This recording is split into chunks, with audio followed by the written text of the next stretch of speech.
the social media platform, what's really going on. And that's why these presidential candidates are going on this podcast, doing these TikToks, because they want to appeal to us because they know we're the next change makers. What do you think, Robert?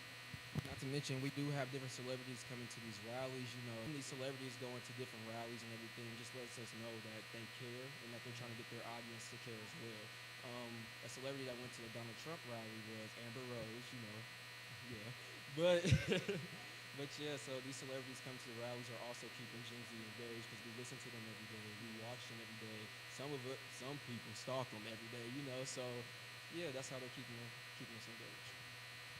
Absolutely. Thank you, Robert. And my name is Jada White. I currently serve as Miss Cathy, Hughes School of Communications. And just to add further on to the conversation, and speaking of the people who are showing up at these rallies, I've been talking to some Howard students about how they're not always the biggest fan of some of the celebrities who are showing up. For example, Kamala Harris has had we had Glorilla pop up at a rally. We also had Megan Thee Stallion earlier. Usher a little bit too. Hey, come on. But my question to you all, how do you feel that represents us best as a student body? Do we think it's pushing it a little too far past the envelope, or do we think at the end of the day it's representing what Black culture is all about? Tell me what you think about that, Danilo. I really agree. I think that it's very twofold, and that this is the highest office in the land, people. And it's not a short feat to, find yourself there. I mean, we're on the campus of Howard University right now. Ain't that right? I mean, this is the first HBCU vice president.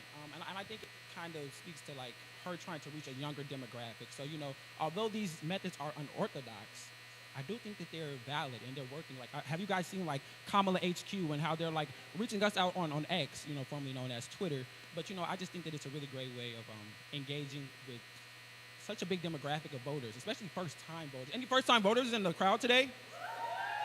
You know what I'm saying? Well, a lot of Gen Z, they might not know a lot about politics, but we do know a lot about these celebrities because they're in our faces all the time. So I think it's really critical that we have, like, rappers and artists such as Glorilla and Megan Thee Stallion, who actually pushes for women empowerment and her body and having a positive body image. And I think that really relates to Kamala Harris, VP Kamala Harris's campaign and everything. So I think it's really smart that they're using the celebrity endorsements because that's how you get the voters. Like, that's how you get the message across. You might not, the presidential candidate at hand might not always be the best messenger, but you never know which celebrity that might be. And speaking of celebrities, we also got some TV stars out there advocating as well. So, Versailles, I have a question for you. Who's your favorite? What TV cast, or who's your favorite TV cast that's actually advocating for a candidate?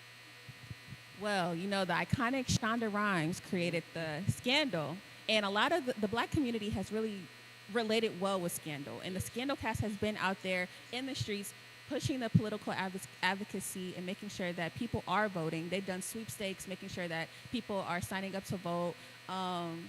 Kerry Washington and Tony Goldwyn, they hosted the Democratic National Convention in 2024 in Chicago, Illinois, and just pushing, giving the people what they want, and bringing that TV politics to real life politics. And I feel like that's what a lot of people like to do. They like to relate. They like to see what they see on TV and bring it to the real world. So I think that was very smart, pushing TV, arts, and cinema and making it a real life thing. That was just really beautiful. Well, Olivia Pope say it's handled. It's handled. It's done. Like this election, hopefully.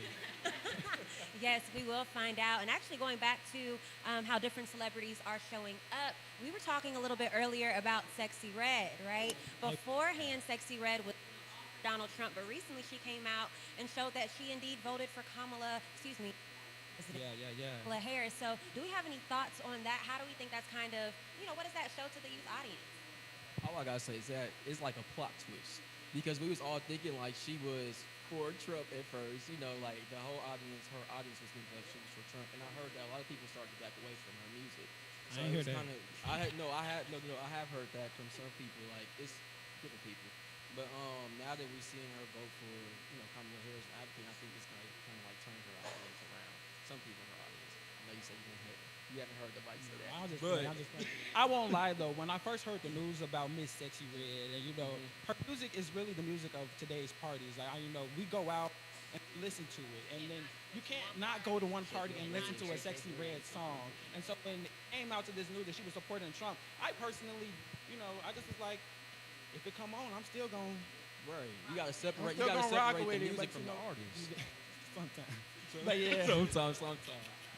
But I think it's also important to talk about the monumental moment that we're about to step into, regardless of what the election brings.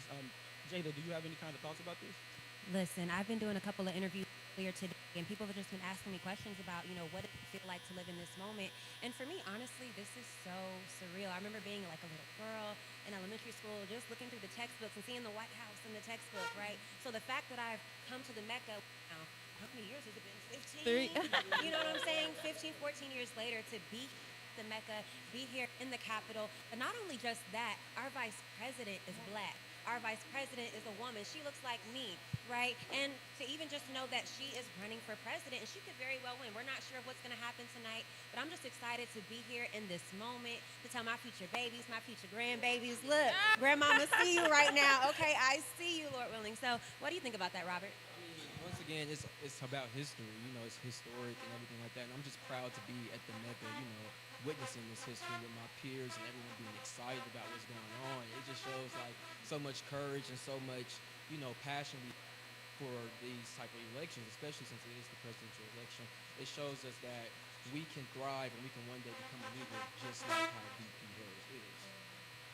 I also want to add on that. I feel like we've been able to see the campaign in full circle in a way. Like we've seen the celebrity endorsements. We've seen them go on Saturday Night Live and make sure they get their platform across and everything of that nature. And then just for her to come, VP Kamala Harris, just to come on the yard later tonight, I think that just says a lot about Howard University in general and how they're birthing great leaders, great change makers, because she was VP Kamala Harris yesterday, but she might just as well be President Kamala Harris tomorrow.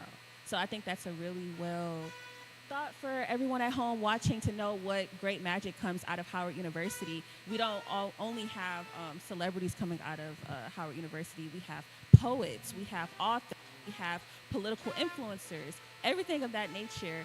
And one of them might just be Kamala Harris, the presidential elect. I think it's also important to note the implication that if she does win, that will be the first HBCU president of the United States. Not just for Howard University, but like, what does this mean for other HBCUs? Like, this is a moment of, I have a professor that actually works here. You all might know her, Nicole Hannah Jones, and she always talks about having to do, how we have struggled, black people, to do more with less. What would happen if we were able to do more with more? You know what I mean? What happens when you are evening the playing field? And there's nothing like saying, the president of the United States graduated from the same school that I did. You know what I mean? That's something different, And like the same courage that she brings, say it to my face. You get it? Like, you just have to step different in that, I think it's just such a prideful moment, regardless of what happens. Yes. I will say she's very bold, and once again, lets us know, us that goes to Howard right now, and for the future generations that's to come to Howard, that we can do anything we can on our side. No matter the struggle, no matter how many obstacles we get, that gets thrown at us, we can do whatever we want to strive and put our mind to and create a great support system. I say VP Harris has a great support system, not even just from her staff or her administration, but the HBCU community. We are all rallying up behind her, And that's real. And I know how we got to remain bipartisan, so we got to keep that up, right? But at the end of the day, like y'all were saying, with the HBCU vibes, how are y'all feeling about this down here, right? Like HBCUs, like come on, right? Like it's so important that we are a part of this moment. I think something that you brought up is a point, right? You don't have to one day become the president of the United States. You can be a poet. You can be a janitor. You can be a daycare worker. You can do whatever. I'm being serious. You are being serious. I love it. it. You can do whatever it is that you want to do and make an impact in this world. And I think seeing Vice President Kamala Harris go as far as she's going, and maybe go farther, we're not sure just yet, but we're hopeful we'll see, right? It's just a really great impact, and it's a really great feeling to be able to see that someone who looks like us, someone who represents us at Howard University, who can represent HBCUs as a whole, is doing what she's doing. So we're happy about that. But what are you guys thinking? How are you feeling? Like you said, I think it's important that people at home realize that it's not just PWIs producing great people. HBCUs are producing great people. And if professionals, like people don't really think about that. They think that it's the Ivy Leagues that are producing these great political advocates and these great people that are in office. But if VP Harris was already in the White House, let's just say that, But if she gets to that president spot, please tell me, hold on. Howard, they already say Howard people are the cockiest, arrogant. I feel like it's going to go times 10. The price is already going up. Wait a minute, we're not that cocky and that We're not arrogant. that cocky. We're not let's that bring cocky. down the stick We're man. not that very humble, but we know what we bring to the table. And I feel like Harris is doing a great job of just being that representation for the black girl that might be at home as well watching. I would like to kind of switch gears really quickly. You know, VP Harris has vowed to earn the black male vote. She's about to earn the black male vote. What do you guys think that she has done to do that so far? Well, I didn't want to speak on this initially because I am a black woman, but one thing that I want to talk about in general with earning the vote, I think that's very important. I think that sometimes people will look at HBCUs, I mean, hello, this is her alma mater, and they just probably automatically assume, well, oh yeah, you know, they're going to vote, you know, for Vice President Kamala Harris. But at the end of the day, that's not necessarily true, right? As a journalism major and talking to other students at Howard University, I have come across a few people who were not completely sure. So I'm actually very happy and very glad to hear that Kamala Harris is about earning the vote, right? We don't owe her anything because we're black. We don't owe her anything because we attend an HBCU. We don't owe her anything, right, because we attend her alma mater. So I love to hear that she is working for our votes day in and day out. We're seeing the effort. We're seeing the work, honestly, though, from both campaigns, right? Trump has been out there, too, right? I know we're talking a lot about Kamala Harris, but, you know, former President Donald Trump is also getting out there, also earning the votes. Remember, he went to the, what is it, the National Chicago. But the National Association of Black Journalists, this is way back over the summer, right? Even Trump has been reaching out to audiences who look like us. So I want to say that we have to give both, you know, candidates, you know, their props because, like, they're doing big things. So that's amazing. What do you think about that, Robert? No, I totally agree with you. They're both doing big things, and that's what draws the audience. That's what draws the voters. Once we see them interacting with us, we will know, like, how they are, like, what their personality is, and that they care. You know, that's their purpose, is trying to let us know that they care, you know, by going to these barbershops and talking to us, or by going to a McDonald's and work, and, you know, trying to get that the relatability factor in there. So, yeah, it's really nice. And then Kamala Harris, you know, she just went to the barbershop and she went in and she was really being relatable and, you know, speaking facts and statistics. So it was her appeal to them. Did anybody catch the Shannon Sharp interview that she did? Did you catch the Shannon Sharp interview? No, I did catch it on the Shade Room, but I thought that it was a really good interview because it allowed us to see a little bit more about her, and it also allowed her to reach the demographic of black men who see Shannon Sharp as, you know, somebody. And Shannon Sharp even came to Howard not too long ago. You know what I mean? For First Take during his HBCU tour. But he's been one of my favorite celebrities that have kind of come out and supported her. But, you know, yeah, she just really is doing her thing. Both presidential candidates are still in the running. And even though we are unsure of what will happen, we want you guys to stay tuned. Yes, absolutely, on staying tuned. But even going back to Shannon Sharp for a moment, I want to talk about a little bit more about that First Take experience, just because I do think it's so important and impactful because it does relate to us, right? He came to Howard, right? And the next thing you know, we were the first stop. And so I don't know, I just think it goes to show that, like, they really are reaching out to our demographic. I feel like growing up as a kid, and I mean, granted, I guess it makes sense, I'm a kid, why would they be, you know, advertising to me? I can't vote, right? But it really helps me to feel super involved in the process. What about y'all? Do y'all feel involved in the political process down here? I mean, I'm saying, at the end of the day, I've got to give these candidates some props. I know I keep saying that, but it's so true. But anything else we have to say before we wrap this up a little bit? Well, look, this has been the Bite, Sit, Hype Squad. Up, say, Hype Squad. It's been up. Hype Squad. Yeah, all right, we're going to cut it, y'all. But thank you all so much. We'll see you in another half hour. We're going to go ahead and pass it to Cat and Shorty. All right. Thank you to the Bison Hype Squad. Hype Squad. All right, it's time for a little trivia. HU trivia. Right here, ground zero, the Mecca of the election. In the District of Columbia, Howard University.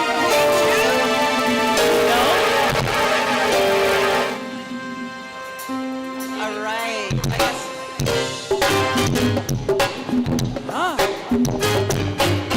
HU trivia. Time for some trivia.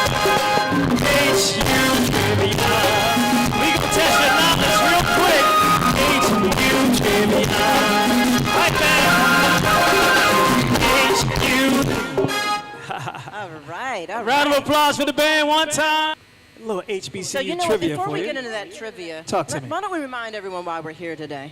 So this is the Bison Election Zone. We're on the campus of Howard University. You just heard from those incredible students. We're going to be here all day long. We've got a live band, live music, some little trivia, and right now, we want to get into some trivia and fun facts, Shorty. All right, I need a little music to get us through that. Play, guys, we can pick it back up, play it just a little softer. One time for the people. Okay, it's time for the HBCU trivia. HU trivia, that is. All right.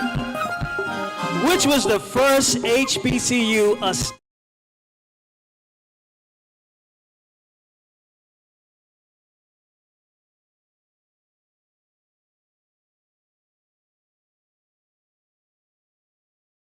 Pennsylvania? C, Hampton University. I will give you about 30 seconds to see if you can come up with the answer. Pick it up a little bit, band. HU trivia. HU trivia. HU trivia. HU trivia. HU. All right, and the correct answer is Cheney University of Pennsylvania. That's Cheney University. And I got a fun fact. Come on with the fun fact. Did you know that Cheney University is the oldest HBCU in the United States, historically black college university in the United States, founded in 1837. There you go. There you go. Shout out to Cheney, and we're hoping that Cheney and all the HBCUs might be joining us right now on our live feed today. You know what, I got a question for you. Let's go. Today, of course, the polls are open. The polls are open. Yeah, we're on the campus of Howard because this is the alma mater of one of the candidates. Amen. Can you guess which one? Amen. Amen to that. Yeah, Vice President Kamala Harris. Y'all know the name. And she's having a party on campus today. But I got a question for you because the polls are open everywhere. Did you all vote? Have you voted yet? Shorty, did you vote yet? I voted. I was one of the early voters. Right? Same. Go and vote. Absolutely. That's right. And he has a music video about it. I voted as well. Well, you know what? Over 80 million people voted early this year, which is unprecedented. Just as comparison, that's more than half of the full amount of people that voted in 2020. So already before the election, we had 80 million people. Now, which way they voted, we don't know yet, but tonight is the night we hope we might find out. Absolutely. All right, y'all. Keep it locked with us. We're going to pass it back to the studio. More to come right here at Howard University.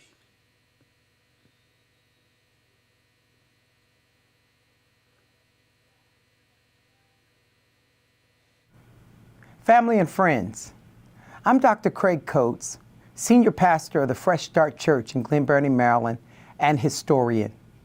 And I'm here to declare to you that we are at a pivotal moment. Faith without works is dead. That's what my grandmother taught me, and that's what I firmly teach and believe. But I think it goes without saying that we all have faith in something. We have faith in systems. We have faith in people. And we have faith in what our country calls the American way. What would that be? Free and fair elections. Of course, we've seen that challenge many, many times throughout history.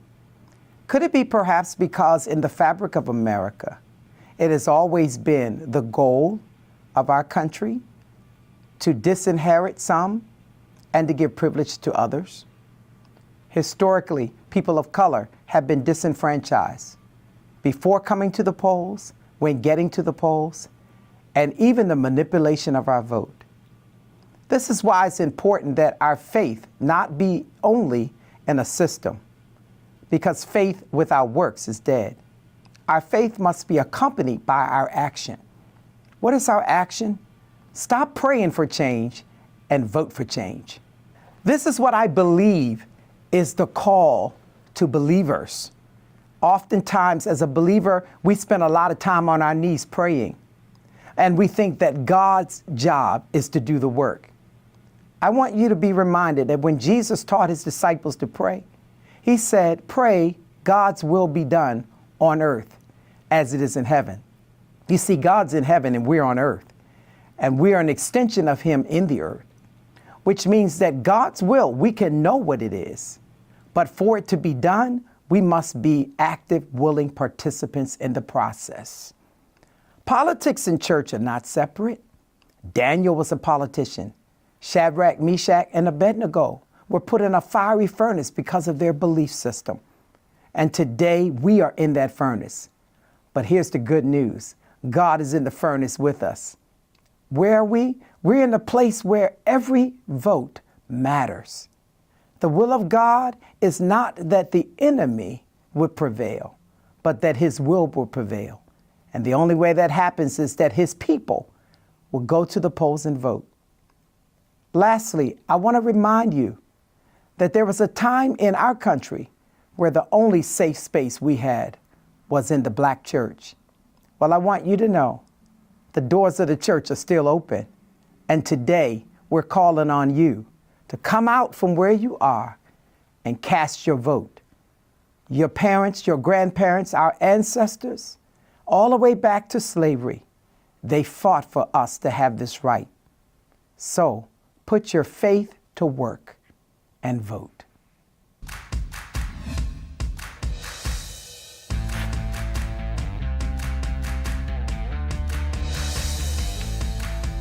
Hello, everyone, and welcome to this week's iWoman Report. I'm Kathleen Trigg-Jones. You may recognize me from numerous TV shows. Karen King. I can't wait to get naked and show you everything. Oh my goodness. I always tell women, if you're crazy, that means you're coming upon an awakening. You know how they always say, you got that aha moment? Yes. The craziness is your aha moment. Welcome to another episode of Street Politicians, the place where the streets and politics meet. Is cheating a deal breaker for you?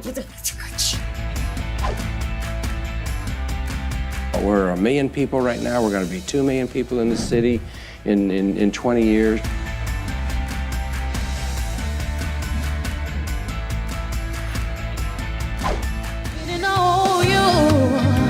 We'll be jamming until the break of dawn. I bet you nobody ever told you that you will be jamming until the break of dawn.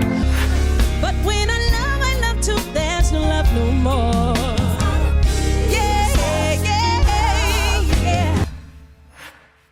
Take a look at how we can transform your virtual event to the virtual stage. Good evening, everybody, and thank you for tuning in. I'm Maurice Dubois. I'm Cheryl Wills.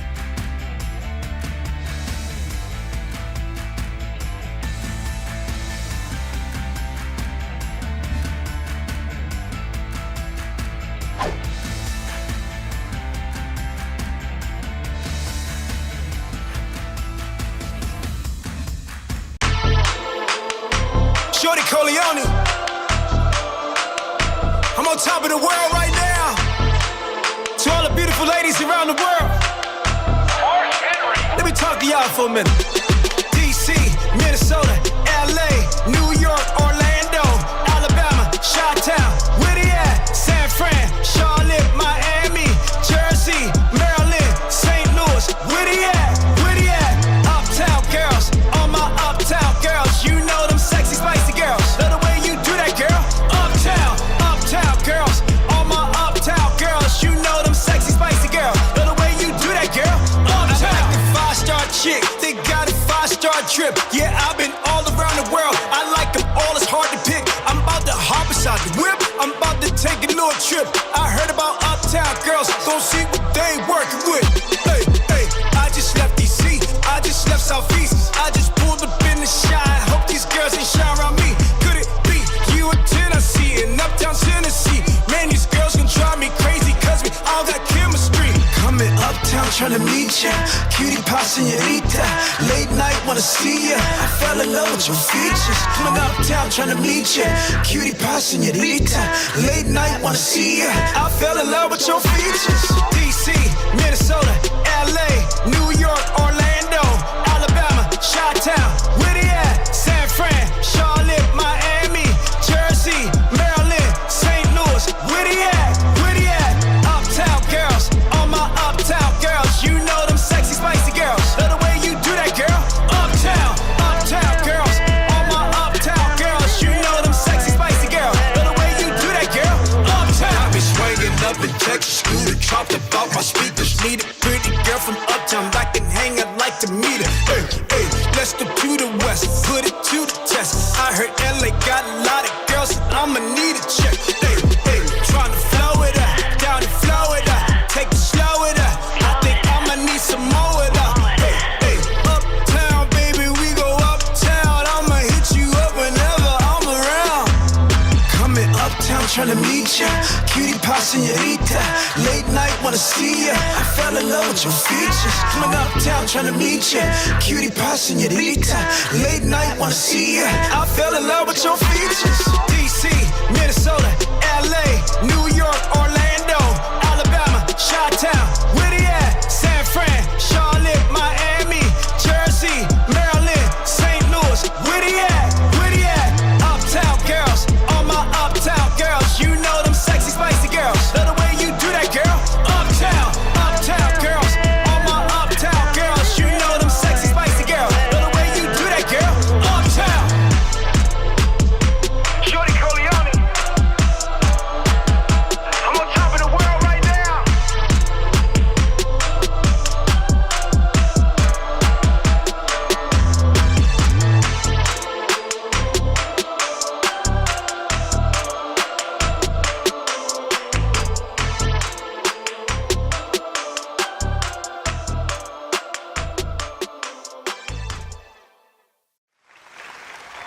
Our Woman TV, empower woman worldwide.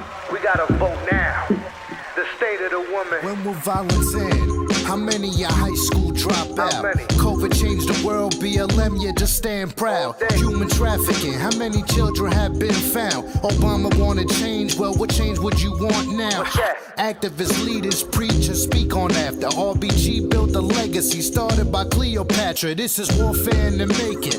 America, vote now, choose wisely. Rosa Parks never will hold out. See more women in office for decisions in office who raise awareness. And these females that come across us, we came from a mother. Strong, confident women, status so they're right. Should have been equal from the beginning. Lady president elected, change the method, give them a second to give a perspective. Maybe to be accepted, even if it's skeptic. ASAP, make this effective. I thought woman empowerment's the objective. We gotta vote now. We gotta vote now. We gotta vote now. Laws change. Who you want as your mascot? It's a long ride. This isn't the last stop. We gotta vote now. We gotta vote now. We gotta vote now. Laws change. Who you want as your mascot? It's a long ride. This isn't the last stop. We gotta vote now.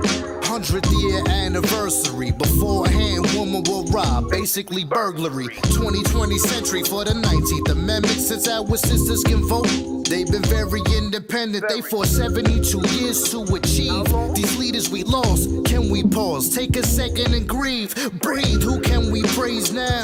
Better yet, who can we talk about? How about Mother Teresa, Billie Jean King, Harriet Tubman, Eleanor Roosevelt, Susan B. Anthony, bow and kiss the ring. Our mothers told us well when who we label queen. Better visions come with prayers. Vision big when we dream. Our Woman TV, November, who we honor. Salute Kathleen Trigg Jones, Michelle Obama, and all females who changed the world, making it possible. Overall, you know what we gotta do. We gotta vote now. We gotta vote now. We gotta vote now. Laws change. Who you want as your mascot? It's a long ride. This isn't the last stop. We gotta vote now. We gotta vote now. We gotta vote now. Laws change. Who you want as your mascot? It's a long ride. This isn't the last stop. We gotta vote now.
message out to my whole city.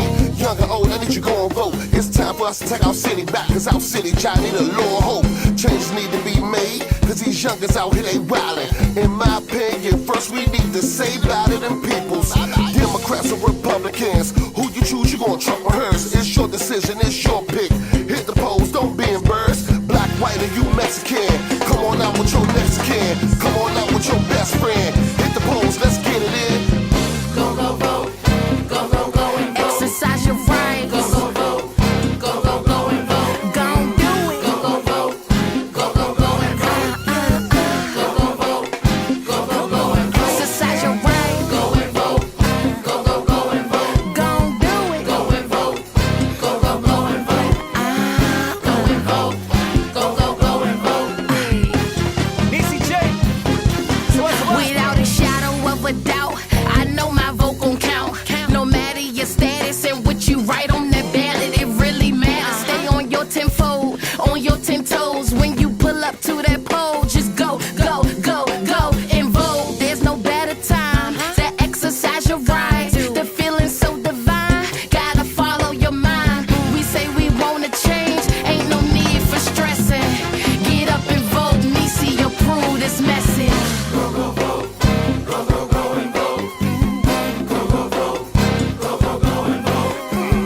Go, go, vote. Go, go, go and vote. Go, go, vote. Go, go, go and vote. Go and vote. Go, go, go and vote. Go and vote. Go, go, go and vote. Go and vote. Go, go, go and vote. M-Tanner, Trinidad Gas. Real, all I'm real about to feel this. Waking up every day with all kind of BS to deal with. Supervisors, cutting shifts, landlords want the rent. How can I deal with this? How can I find the meal tick? Choices, sounds, noises, distractions in orbit. Gotta find me some order, gotta find some resources. All these fake old mentors with a bunch of BS courses. I don't know if they told y'all this voting thing is important. Go, go, vote. Go, go, go and vote. Go, go, vote. Go, go, go and vote. Go, go, vote. Go, go, go and vote. Go, go, vote.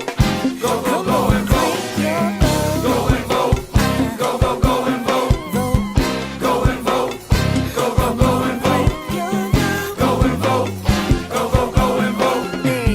Ladies and gentlemen, put your hands together, introducing Summer Dennis. The system is big and it doesn't pay fair. But if you don't vote, babe, then do you really care? Say you really want change, what you gonna do? Only got one vote, gonna make it work for you. Vote for the people that will hear your voice, the ones that'll do the work and fight for your choice. Some of you keep thinking this ain't about you. These politics affect everyone and everything that you do.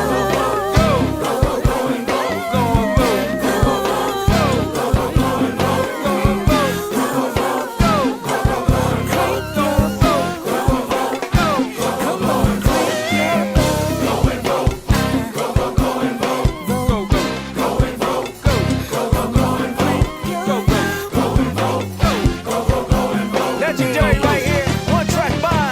You know the name, Stinky Dink. Let's go. First of all, I respect whoever you select. Hit the box, mic check. 1, 2. Mark down with an X. It's your turn, go flex. Who moving the house next? Who help you make progress? Who make you say God bless? Go vote, special request. Coming across your desk. Who ready to pass the test? S on your chest with a vest. It's time to rebuild the nest. I'm real, I feel the stress. Ain't no vote like your vote, cause your vote is the best. Yes. Go, go, vote. Go, go, go and vote. Go vote. Go, go, vote. Go, go, go and vote. Go and vote. Go, go, vote. Go, go, go, go and vote. Go, go, go, go, vote. Go, go, go, go and vote. Go, go and vote. Go, go, go and vote. Go and vote. Go, go, go and vote. Go and vote. Go, go, go. It's time for the songbird. Songbird Kamishley. Hey. It's our time, it's our voice, time for change. So go vote, it's our vote, it's our power, time for change. So go vote, we'll pump your fist up, your voice matters.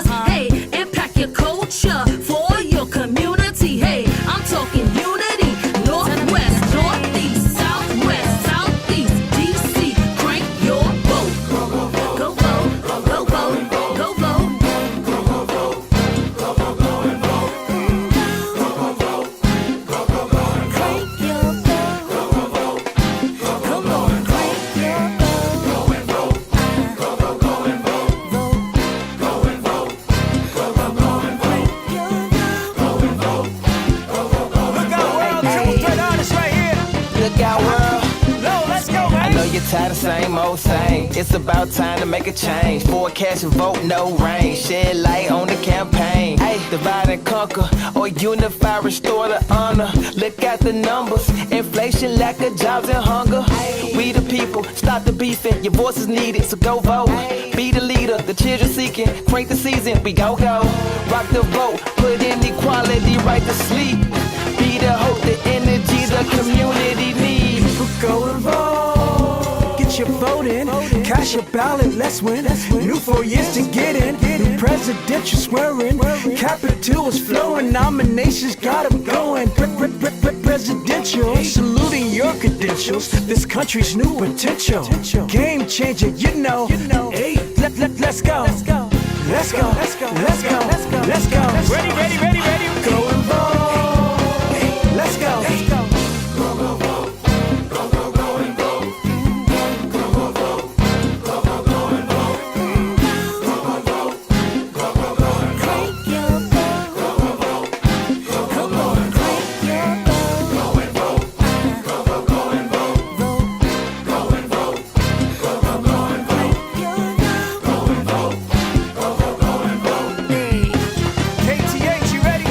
Key the house, let's go. Well, it's voting time. Who you got in mind? Grab the registration card, get in line. You got options, it's up to you. Pick a candidate, we got red and blue. You can mail in your ballot or bring them up there live. Just make sure that your vote is in by 11:05. So call the block, grab your friends. Time to get on one accord. All my ladies, all my fellas, residents in every ward. South side, uptown, southwest, and northeast. Y'all heard the bass. It's time for us to take back our shit. Go vote. Republicans and Democrats, hope you getting into that. My president is black, so I hope you know who winning that.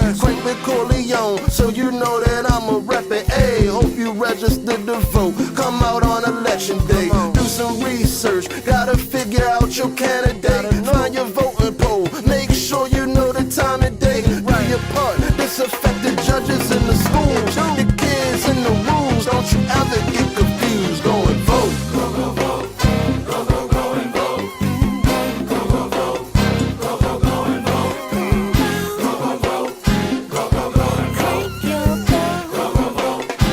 Come on, crank your vote. Go and vote.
Bronx, 2 stripes, 7 ward is my district. But I rep the whole DMV. Please listen to me. No time to play around. Let's hit them poles like we hit the go-go now. This serious business. We work too hard to let them take it. So much is on the line. Your vote is important. Don't lay down, get up and fight for this movement. That foundation is ill. Project 2025. Go and vote for real. Go vote. Go and vote. Go vote. Go and vote. Go and vote. Take your vote. Go vote. Go and vote.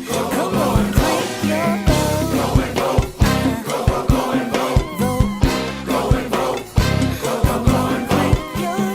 Go and vote.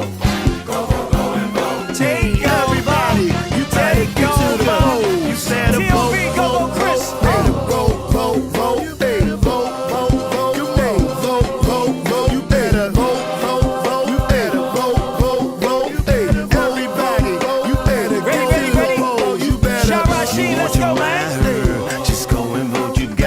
I know you're tired of. Just go and vote. Them taxes hitting, they don't line up. Just go and vote. The DMV and nothing finer. Just go and vote. You better go vote.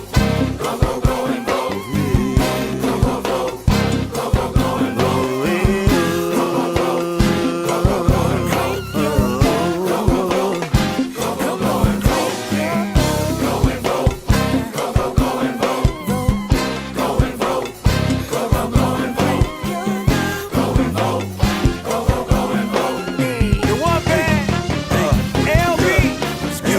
About your candidate, shitting and the chatter. If you don't go and vote, your opinion doesn't matter. Look, time is almost up, so you gotta hit the polls. There's some grown folk business, ain't got time for no trolls. From the barber shop, car wash, nail salon, you name it, too much unrest, inflation. We gotta save our nation. No education, it's time to do our big one. We claim democracy, run the polls and cash and vote with me.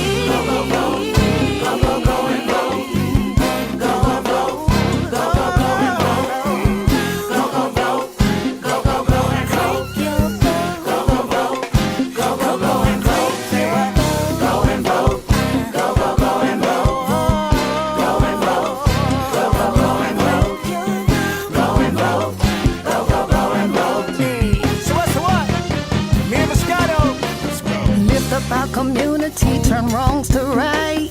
Voting is the tool to ignite new heights. When we go and vote, we are setting the tone, building a world we can truly call home. Hey, go and vote, but only if your paper's right.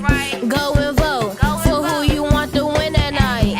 Go and vote, just don't sit and be lazy. Like go and vote, like we gon' do this on the daily. Go and vote.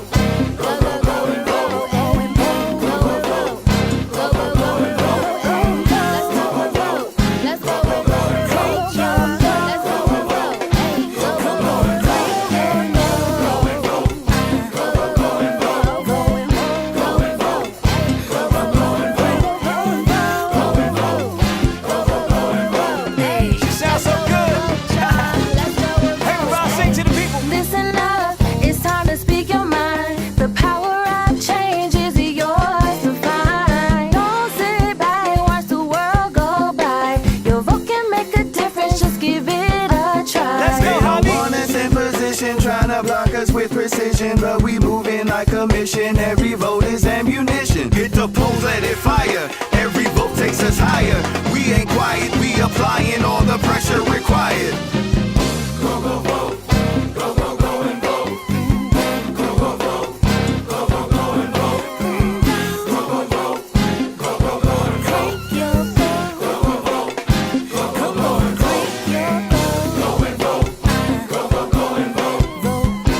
and vote. Go and vote. Go and vote. Where the twins at? We talking about Pulango County, let's go.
talking online if you ain't do it. If you ain't do it. If you ain't do it. Go, go, vote. Go, go, go and vote. Go, go, vote. Go, go, go and vote. Go, go, vote. Go, go, go and vote. Go, go, vote. Go, go, go and vote. Go and vote. Go, go, go and vote. Go and vote. Go, go, go and vote. Go and vote. Go, go, go and vote. Turn your radios up. The culture needs one in the chamber. The streets is filled with danger. The demons and the creeps, they roll in peace, but evil seems to be their nature. Need a game changer, major, but praying for your savior ain't the way when the enemy wants to send you to your maker. Gotta rearrange the way that the game is getting played. If politicians want engagement, why they treat us like they hate us? Need solutions, cause I'm not here to do complaining, but I won't hit you with no fiction, cause the truth is stranger. The situation we face in the day is truly gangster. Till my people safe, I'm in the booth and might produce a banger. Black first, my politic, my party, I don't do explaining. Chasing down election day support, but tell me where them other days went. Is radical action supposed to be the way we change this? I'm voting with my soul and putting 10 toes on the pavement. Cradle to the grave, boardroom from the slave ship. The only way to win, get off your ass and get your ballot in. Better vote, vote, vote. Better vote, vote, vote. Hey, vote, vote, vote. You better vote, vote, vote. You better vote, vote, vote. You better vote, vote, vote. Hey, everybody, you better get to the poll. You better vote, vote, vote. Hey, vote, vote, vote. Hey, vote, vote, vote. You better vote, vote, vote. You better vote, vote, vote. Hey, vote, vote, vote. Hey, and you better go, go, vote. Go, go, go and vote. Go, go, vote. Go, go, go and vote. Go, go, vote. Go, go, go and vote. Go, go, vote. Go, go, go and vote. Go and vote. Go, go, go and vote. Go and vote. Go, go, go and vote. Go and vote. Go, go, go and vote. Go and vote. Go, go, go and vote.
Hey everyone, welcome back here to Howard University, the Election Central, where Vice President Kamala Harris is going to be spending her evening tonight as the results come in. Hopefully you all have voted already. If you haven't voted, please check out your local voting times online in your area. It could be 7 o'clock, it could be 8 o'clock, it could be 9 o'clock. We're not sure where you are, but we want to make sure that everyone gets their vote in. But right now, I'm excited because I have one of my sisters here joining me live that is doing some great things. You know, during the elections and this season right now, a lot of people have been talking about how their emotions are running really high. And we want to make sure that we keep our emotions in check and don't ruin relationships during this election time. So I'm honored to be able to bring in Janae Fletcher, who is the founder of Brave Works Collaborative. Welcome. Thank you. I'm happy to be here. Yeah. So emotions are running real high out there. You know, you're seeing people's true colors right now more than ever before. Talk to me about that. Absolutely. I mean, I think in an election like this, it can be very polarizing, right? I think that we're really invested in a way that we probably have not been before in our lifetime.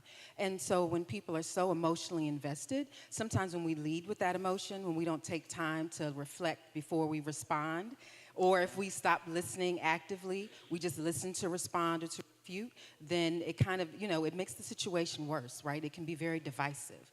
And so one of the things I'm really curious about is of course I'm curious about the election results, but what happens next week, right? So regardless of which candidate wins, what are we doing to repair some of the damage that's been done? What's the social cohesion look like moving forward? And so that's one of the things I'm really kind of like keyed in on. I agree, because a lot of relationships can be ruined when things are so heated right now. And this is probably one of the most heated, highly contested presidential elections, period, because a lot is on the line. You know, we're talking about race relationships, we're talking about women's rights, we're talking about migrants, we're talking about so many things that people are very, very opinionated about, and your coworker might not agree with you. Absolutely. In fact, your mama might not agree with you. Absolutely, right? So yeah. how do you manage that? What are those strategies? Well, I think the first thing to do is to go hard on issues, but not on people, right? I think sometimes we focus on the issues that we make that person a part of the issue, right? And we lose the view of humanity when we forget the humanness that exists behind our belief system. I think a part of that is also making sure that we recognize that in a lot of aspects we are more alike than we are different. And there's always a way to find a connection. And there's always a way to find a way to be divided from someone. So it's a matter of what you look for. You're going to find whatever you look for. And so I think it's really important that we kind of lead with that. Like, how do I recognize this person as a human being? Because what I've heard a lot of, you know, if you're like me, I'm like really tired of a lot of the commercials that we're seeing, because there's always this us versus them dynamic, right? That has to be created if you want to win. And so that becomes a part of the election strategy. But what does that do to our society as a whole when we have to divide and do us? I've literally heard us versus them in some of the rhetoric, right? Yeah. And so when we don't think about the long-term damage that does. Yeah, you know, it's interesting. I was reading something earlier this morning about even the Kamala Harris camp has had to change its strategy, because if you notice, the vice president was also going in a little bit, and people were saying, you know, the one side's being not playing fair, so you shouldn't play fair. And so I noticed that she was really going in, and they pulled that back a little bit and said, let's come together, because at the end of the day, we need to elect a president, and this has nothing to do with party. This is just humanity. We have to have a president who can maintain our democracy in this country, because that's what the United States is built on, but also lead the people. And if you cannot get on the same page with both sides, you won't effectively be able to lead this country. Yeah, absolutely. It's funny, because one of the things I think about, especially in terms of being a diversity, equity, inclusion, and belonging professional, DEI work has become so politicized, right? You hear that and it becomes very polarizing. I think it's probably because a lot of us have forgotten what the end goal is. Diversity, equity, and inclusion are really just either qualitative or quantitative measurements that at the end goal should be developing a sense of belonging. We're going to switch this mic out. Remember, just reminding everyone, we are live. We are live here on the Yard, the Mecca of the HBCUs, Howard University. Is your mic on? Let's make sure. You can hear you. Testing. Okay, There we go. Very good. Very good. Now, I want to also get into the fact that you are an HU graduate. Absolutely, Yes. through and through. Class of '94. I was a legal communications major here, all the way from Houston, Texas. I love my alma mater. And still here, made my family and my home here in the DMV area. Very nice. And let's talk about your company, Brave Works Collaborative, because right now you're talking and you're lending your advice and your strategies to us, but this is what you do for a living. It absolutely is. So I'm the founder of Brave Works Collaborative. That name was actually inspired by the last line in Amanda Gorham's poem, The Hill We Climb, where she talks about the light in a new dawn being accessible to us if we're only brave enough to see it. And so what I really do is work with leaders around understanding what brave leadership looks like in order to build powerful, cohesive teams and organizations where everyone has a sense of belonging and understanding the connection between having that sense of belonging and community and meeting your mission. So I think a lot of times organizations look at that as like an extra or an aside, rather than that has to be the foundation for you to do the work that you need to do, regardless of what your mission is as an organization. Wow. Well, so, she does work with companies, corporations, institutions. So if you need someone, a thought leader, to come in and really help build those teams and bring leaders together and build future leaders, this right here is your girl. So you also are a member of the Divine Nine. We both happen to be members of Delta Sigma Theta Sorority Incorporated. Of course, we know our vice president is a member of Alpha Kappa Alpha Sorority Incorporated. What does this moment feel like for you to be an HU grad and to have one of our own in potentially the highest office in the land? It is so close and so dear to my heart. I think one of the things I also try to keep in mind is the legacy that this builds. When we were here, because I have 2 sons, and thinking about like their purview and what they see, one of the comments that my oldest son made, he was like, "Oh wow, if Kamala wins, then she's going to be the first Howard grad." And I was like, that's an interesting perspective, because for them, they were born into a world with a black president, and so they're looking at deeper levels now, right? And so I think, not just from my perspective, but like what this means for a legacy of young folks that are coming behind us, like how they're viewing it. It just, I can remember like watching my grandmother cry when Obama was elected. And so it's that same feeling of endearment and feeling like I can see myself as a part of this process. Yeah, and that is no matter who wins, we still feel that pride. Absolutely. It's like years and years and years of emotion that, yes, for such a time as this. Yeah, so thank you so much. Some parting words. So we're joined today by the Howard University School of Communications, the Cathy Hughes School of Communications. We got 150 mass comm and journalism students joining us in this live broadcast today. And they're the eyes and the ears out there talking about what students are seeing, feeling, experiencing. What parting words and maybe a little advice would you have for our students at not just Howard, but all the HBCUs that are tuning in? And in fact, let me not even limit it there, just students in general, because we're represented everywhere, right? Absolutely. But what advice do you have for students to kind of keep it together right now and not let all of this bring them down? So I think the first thing that I would say is to take care of you, right? You are your best thing. So you have to take care of yourself. Your mental health is of the utmost importance. So we are so emotionally involved and so passionate about this, but if it gets to be too much, take time to step away. Build those moments where you can have your own private space to love on yourself, to be caring, and recognize that in the people that you love as well. And so I would say, like, create those moments of peace, because you can't always control the outside world, but find those moments of peace where you can reconnect to your why. Why is this important to you? And use that to just make sure that you're taking care of you. Yeah, that's great advice. And that saying, why can't we all just get along? At the end of the day, that's what it's going to have to come down to. Someone's going to win and someone's going to lose. And if you're, depending on what side of this election, debate you're on, it may not be the person that you think so highly of. And that's okay. We still have to find a way, to all get along. Absolutely. There's space for everyone. Sometimes you may have to make that space, right? Mm-hmm. But don't disengage if, for whatever reason, the political figure that you're supporting doesn't win this election. Like, don't let that disenfranchise you, but make sure that you continue to find your space and make your way to be an active part of the process. Wonderful. Spoken like a true shero. Janae Fletcher, please tell everyone out there watching how they can find you and follow your company. You can email me at jfletcher@braveworkscollaborative.com.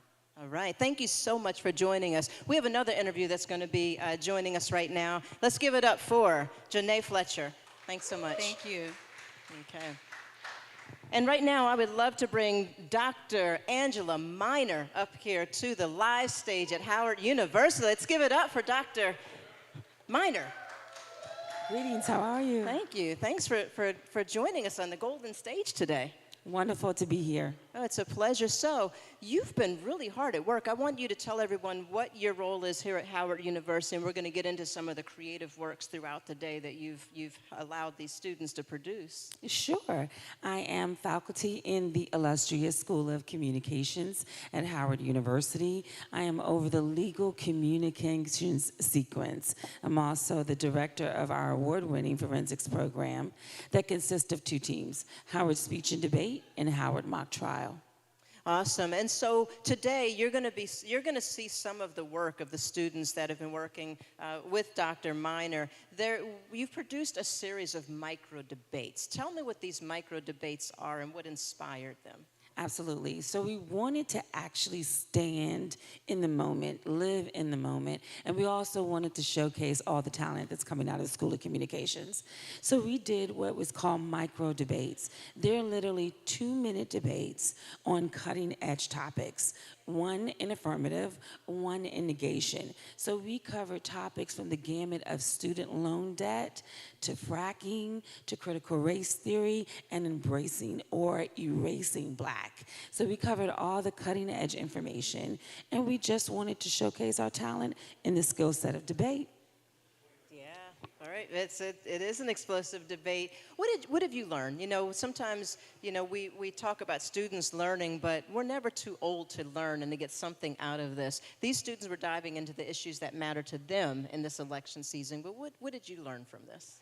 I've learned that if you train a child, they really don't depart. We have some phenomenal students at Howard University, and the debate team has made great strides. We've just actually debated Yale, and I believe we did a phenomenal job. We debated whether the federal government should ban TikTok. We debated whether nepotism should be in professional sports. And I said all of that to say that the students are learning exemplary skills, public speaking skills, standing in their truth, vetting on what is the truth and not fake news. The students are learning to stand on issues that are relevant and important to them and speak for the underrepresented.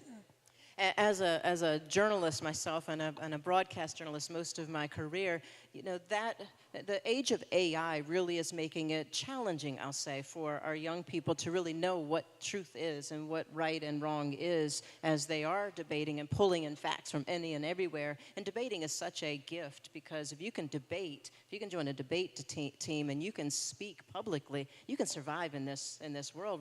Life is one big debate, right? Absolutely. So, but how are you instilling in them the fact-finding mission to uphold the credibility and integrity of journalism? Again, another excellent question. So we have about 50 people that are active.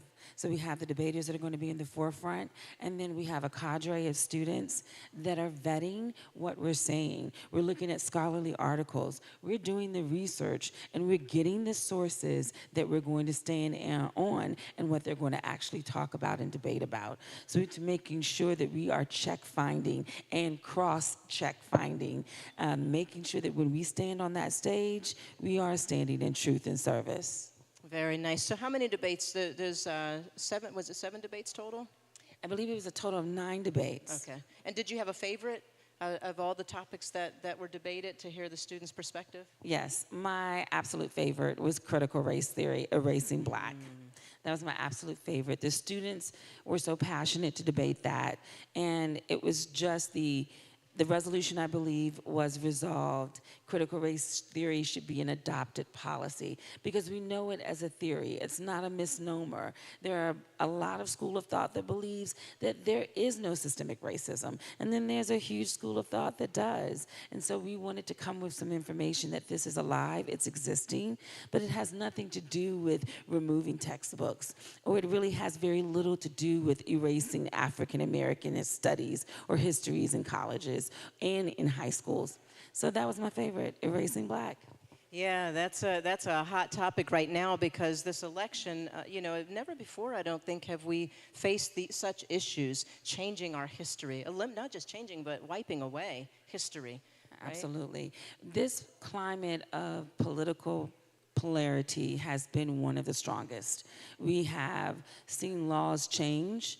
We have seen laws that have marginalized groups of people, affecting kind of like almost a racial disparate impact on women, on children, on, of course, the Black community. So it's good that we talk about these things so that when we go out and these students graduate, they are the proper civic agents. And then, like you said, if they can debate, they can stand in any public fora and profess their knowledge that they gained from Howard University. I was going to say, and what better example than the vice president who graduated from Howard University and went on to become a prosecutor and a legal personality, and now potentially the president of the United States. Like that foundation was set right here on this land. Exactly, and we're so proud of that. We have done actually several interviews internationally and domestic about just what it feels to be and follow in the footsteps of Kamala Harris, VP Harris, who is actually on the Howard Speech and Debate team. So we talked about that as well. Amazing. Well, Dr. Miner, thank you so much for joining us today. Thank you for and good luck to your students. We look forward to seeing those debates. Again, you're going to see the debates throughout our coverage today. We're going to be bringing a few of them in here and there. Thank you. Everyone give it up for Dr. Miner. Yeah. Thank you so much. So I want to remind everyone that this is a live broadcast from the Mecca, Howard University. We are Bison Election Central, and this whole campus is shut down today. If you get a chance to walk outside or see the outside, there's no students on campus. There's very little traffic. You'll just see a bunch of police cars and the Secret Service and CIA and local police. Everyone's here holding it down because the vice president has made this, Howard University, her campaign election night headquarters. So she's going to be here tonight, and we're really excited about that. If you haven't voted yet, please get out and vote. This is the day. This is the day that we've been waiting for a very long time. Get out and cast your vote for whoever it is that you follow, and hopefully by tonight we'll have some results. But right now, I want to toss it back over to my guy, Shorty Corleone, for some trivia facts.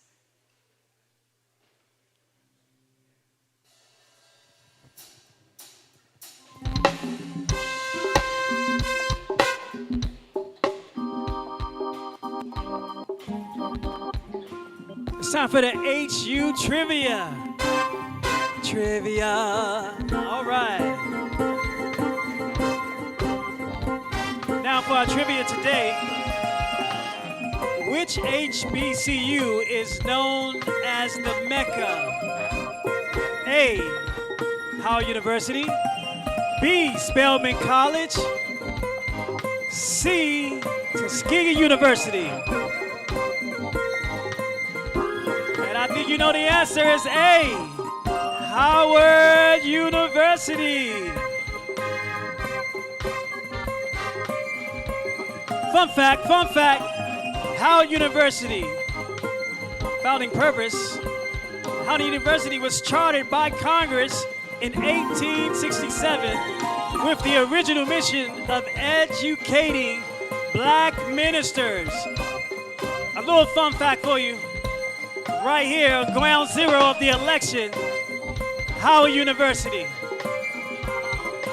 HU Trivia. HU Trivia. HU Trivia. We're gonna put a little go-go in your life. Come on.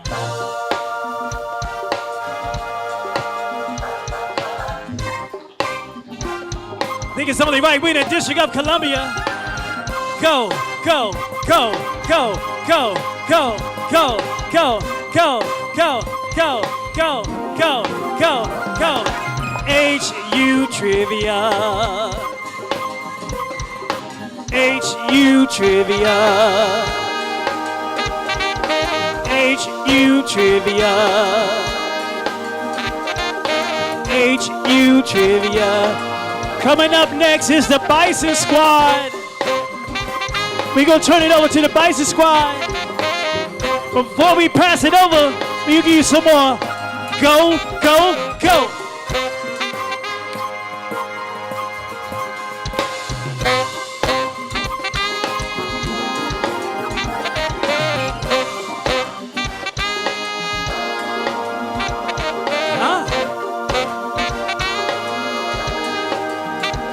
Come on.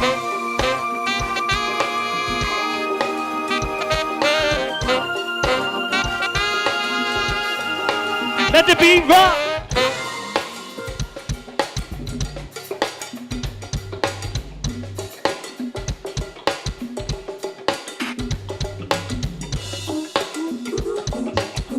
HU. Hold it right there.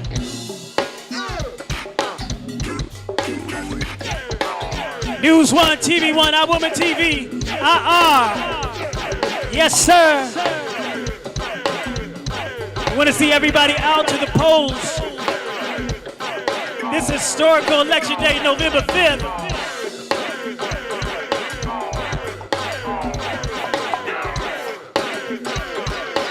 Bring the music back, fellas. HU Trivia. HU Trivia. HU Trivia. HU Trivia. Put it right there on the beat.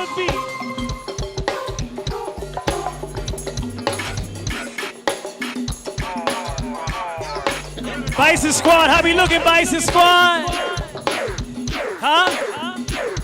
Y'all ready to go? Y'all ready to go? Bison Squad, y'all ready to go? Can we play one more before we start the show? Huh?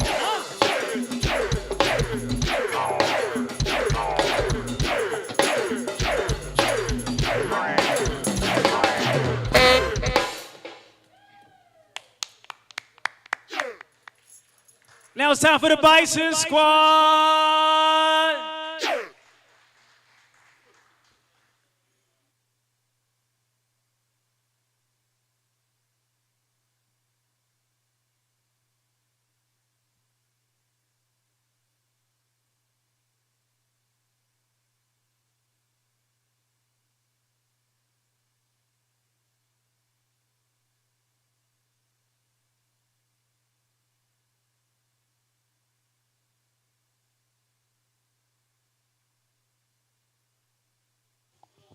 My apologies.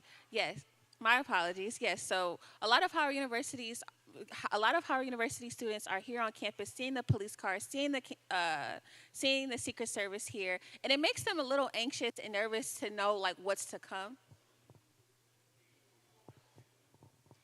And everything. So, Jada, do you want to talk about that a little bit? I know we were talking about how nervous it is to just be in this space. Yes, it's rewarding and fulfilling, but it's also like, what if another January 6th situation happens again? What will they do now? Because we see the gates around campus, we see everything that's going on, but what's the next step?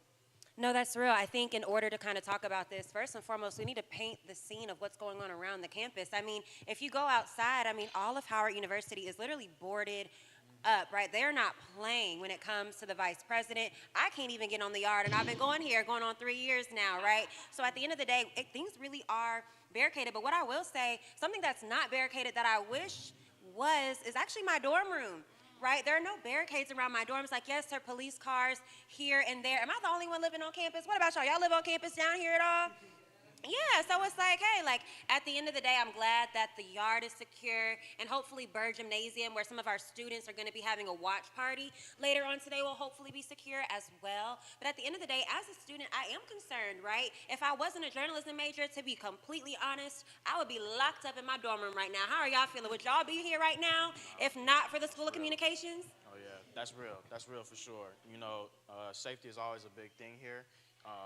You know, some of us students actually feel like maybe campus security could be a little bit better, but you know, they've definitely been doing their thing today. And so today's all we worried about.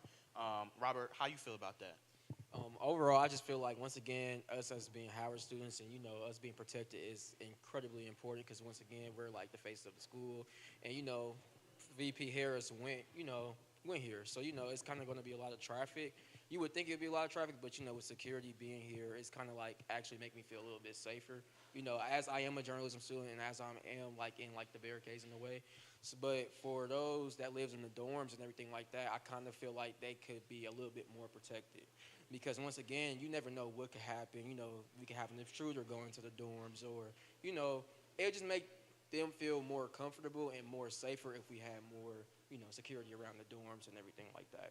Yes, and I actually know a couple of students who actually left campus today just so they wouldn't have to put up with everything. I definitely see where they're coming from. I mean, yes, you want to witness history, but if it's going to be overstimulating and if it's going to be you have to protect yourself at the end of the day. You have to protect yourself, your peace, and that just might mean leaving and going off campus, going to visit a family member. Some people even went home to their home states just so they won't have to be there. We'll be here, tonight of all nights. Even though people want to see Vice President Kamala Harris, people, they don't want to deal with everything that comes with it because, like Jada said, we can't even go in the yard today. We have to have a badge, a wristband, or something certified. Do you have a wristband? Do you have a wristband? But you have to have something that makes sure that that's all Secret Service up there. That's not Howard University. That's all Secret Service. That's all White House. So I think it's really important that people know that Howard University students kind of don't feel safe. That's why they left, or they just don't want to put up with it at all. Jada? One thing that I will say, though, even though we are a little bit on edge about it, like we kind of did earlier, we do have to give security props, right? At the end of the day, yes, we are a little bit nervous, but I think that's really just because we've never been in this scenario before, right? I'm a woman of faith. I'm a woman of God. So for me, it's about prayer. And at the end of the day, I'm trying to make it home for Christmas, and in the name of Jesus, I will. Okay, I don't know about y'all, but I'm going to make it out of here if I have to. But like you said, Resiah, I do have friends who are in Texas now. They went home to Las Vegas. I've got friends in Nevada. I mean, they've just gone home, right? And I do understand, right? Families want to make sure that students are safe and protected. But honestly, I've got to give the university, we got to give the Secret Service props as well, right? They're not doing half a bad job. And as the day has gone on so far, I have gone up and down these Howard Hills. Y'all know that's what we're known for. And ultimately, I have been pretty safe so far. And by the grace of God, we will continue to be safe. So ultimately, although there are those nerves, at the end of the day, I do still have confidence and faith in the university that, we're going to be able to work through this moment in history, and we're going to enjoy it. It's going to be a moment of joy and excitement, and really just being able to experience this all together and to do it well, right? What do you think about that, Robert? How are you feeling? Once again, I'm feeling good about everything. We got Secret Service. We got top flight security up here. You hear me? Top flight. But anyways, I do feel safer around with security being here, Secret Service, and everything like that. So that's my point, my take. But my question is for you guys, it's just not about the safety on campus, though. We got to think about what's been going on around the country, for real, the burning of the ballot boxes and stuff like that. So how do you guys feel about safety regarding people going out to vote today and everything like that? Well, just a quick tangent, with the burning of the ballot boxes and all that, let's really get into that. First off, obviously stay safe. But to those who maybe feel like voting doesn't matter, why would they be burning your ballots if it did? You know what I'm saying? So I think with things like that, again, just stay safe, but also make sure you're not afraid either. Safety, we don't often regard it as a two-way street, but, carrying that confidence with you, ain't nobody gonna mess with me, I'm gonna do what I came here to do, that's all you can ask for. And, when you exercise that right to vote and, when you do all those things to stay safe, but, walk in your confidence, like Jada was saying, I'm a man of God myself, so I walk with my prayers, I walk with my holy thoughts, ain't nobody gonna mess with me because I'm protected by the Most High. And, that's all anybody can ask for. Yes, and I also wanted to ask you guys, how do you guys feel about Howard University, and I think a lot of other DC schools as well have been moved to either canceling classes or moving online. I know a lot of students are just happy about not having to come on campus and not having to put up with, waking up early and everything and just being able to log on at home. But I think that also speaks to the safety of students and everything. I think the university and other schools in the DC area took into account of, at the end of the day, the results are going to have a cause and effect, and that effect might be, you know, with Howard University being in the center of it all, we might be, God forbid, a target. And I think that they really, you know, prioritized our safety. They thought about us a lot. Like, yes, it's all about VP Harris and the Harris Waltz campaign right now, but it's also about the Howard University students because we are a representation of her. And I think that it's really important that, you know, everyone knows that we're being protected, she's being protected, and at the end of the day, safety is what really matters in this election. No, I definitely agree. I think, like you said, the schools have done great, right, around the DC community just to make sure that we are locking down and keeping our children's, you know, health and safety, at, you know, first and foremost as being priority, right? There's been a lot of issues with school safety in the U.S. over the past few years, and we can get into that later maybe in regards to different issues that are bringing out people to the polls. But I did kind of want to go back to the safety of going to the polls, of going to the ballot box and making sure that you actually get there, that you actually show up. Yesterday, I had the privilege, y'all. I was interviewing someone yesterday, and well, anyways, I was interviewing someone yesterday who was basically talking about how she was not able to vote until she was in her mid-20s, and that's because before then, right, it wasn't legalized, right? So I think at the end of the day, we have to understand what it means, the right that we have, and just what's going on in this moment, right? We have a privilege, right? Being able to vote is a privilege, it's an opportunity, and I'm really excited to see Howard University students especially go out and exercise that right. Rasiah, tell us a little about your own voting process. How did that go? I know for me, I live in Michigan, so I had to request an absentee ballot, and it was a very smooth process and everything. And then I also know a couple of people who went home to go vote, even though, like, a lot of people didn't trust the absentee ballots and everything. So I really feel like that showed, like, you know, that extra length and that extra step of how a serious of matter this election really is. And then I know that Uber and like Lyft, they were giving off like 50% rides to the polls and everything. And I know a lot of, you know, the D9 were doing voting mobilization and making sure people were going to the polls, making sure they knew everything that it took to get there and everything of that nature. I think voting as a college student can be scary because this is a lot of our first times voting. And I know that a lot of people are like, oh, am I filling this out right? A lot of people have never voted without their parents, or they've never done like a mock election or anything of that nature, so they really don't know what it's like to even vote for something so serious. So I know it's scary, but I feel like we're prepared for it. You know what I'm saying? Like at the end of the day, we're just checking off a couple of names on the box. Which name? We don't know. But we're checking off the boxes and we're making sure our vote matters. So yeah, Robert, you think of anything?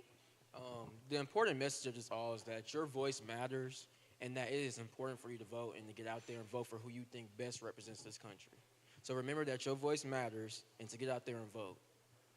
So actually, Robert, we talked a little bit earlier, you know, about the different things that, you know, different political leaders are, the different measures that different political leaders are taking, you know, to make sure people stay safe. I know you said something was happening in Philadelphia. You want to talk about that a little bit? So last night I received a TikTok where I was on TikTok. You know, we just be late night browsing. And I seen that the DA of Philly, you know, he gave a speech about like, you know, what would happen if something was to happen to people that's trying to vote. And he basically said, F around and find out. You know, like saying that it is important for us to be voting, and it's important that we each get a fair chance for us to vote, no matter what circumstance. So he was just saying any hate groups, anyone rallying up, trying to, you know, sway voters by force and harm, you will be dealt with, you know, because this is an important issue. You know, we all have to get our voices heard. We all have to vote. It is important, especially because this election is important. So he was just making note that there will be some consequences if anything shall happen to any voter that's trying to vote today. Quick question. Did you guys, I don't know if you guys voted in person or sent an absentee ballot or know of any Howard students that voted in person, but do you know if they wore their Howard merch to the polls? Like, I feel like that's kind of a safety issue too, because, you know, that might make you a target, that might make you, you know, people might say, you know, people wear their Howard merch in the airport, so like wearing Howard merch to us is nothing new to us, but wearing at the polls, I feel like that showed the strength in numbers that VP Harris has. But do you think that was kind of like a safety? Was that a tricky situation? What do you think, Jada?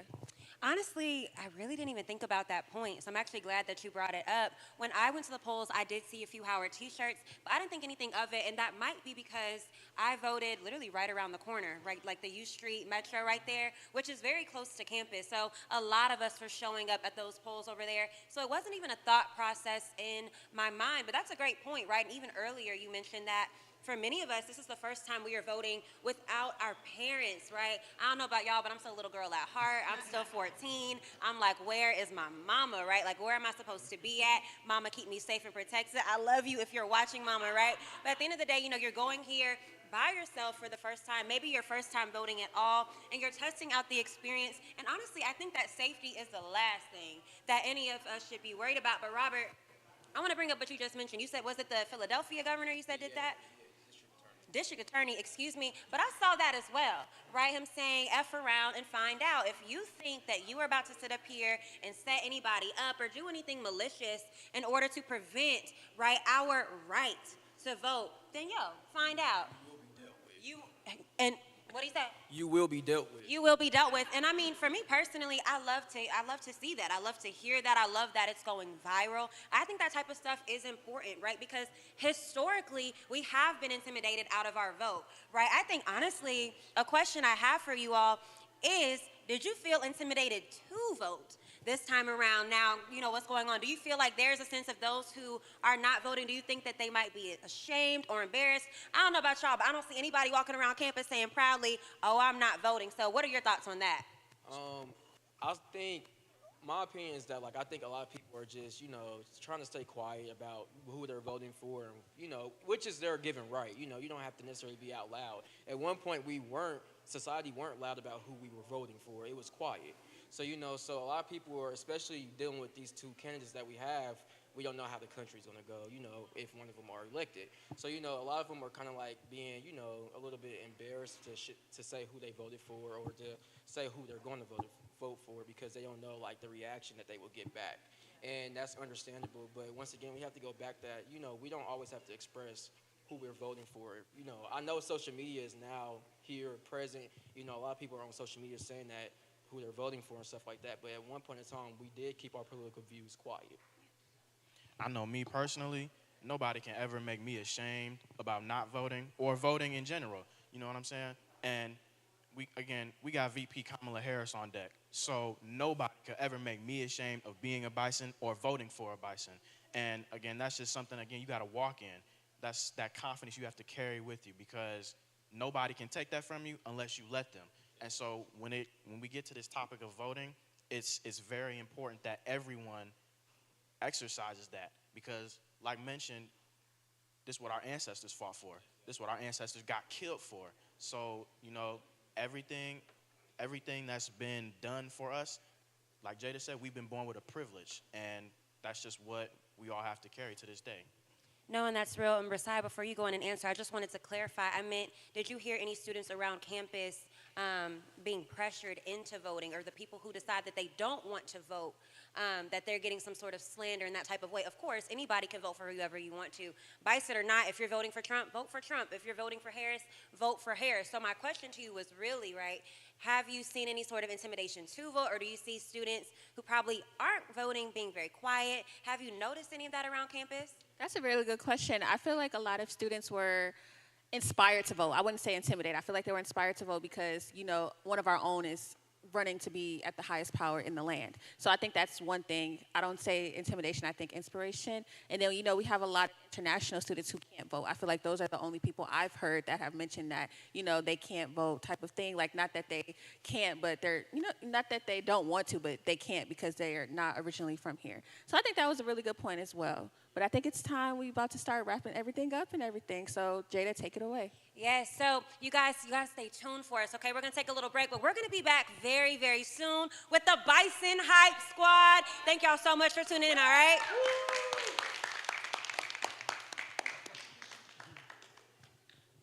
Welcome to Howard University's Election Day Micro Debates, where our Bison debaters dive into the nation's hottest issues, from healthcare and climate action to voting rights and police reform, all in just 2 minutes each. Let's see what they got to say. Greetings, my name is Professor Angela Minor, and I'm the proud coach of the Howard University Speech and Debate Team. Today, we are covering the 2024 elections, and we're going to give you micro debates. And micro debates are 1-minute arguments on some of the cutting-edge topics, such as locked and loaded. Should we cover the Second Amendment? Or should we not have that right to carry guns? We're also going to talk about student loan debt. We're going to talk about climate control, because these are the topics that as citizens of America, we should be concerned about. You're going to hear an argument for 1 minute, 60 seconds on one side of the case, and then another 60 seconds arguing against the case. Get ready. Stay tuned for micro debates.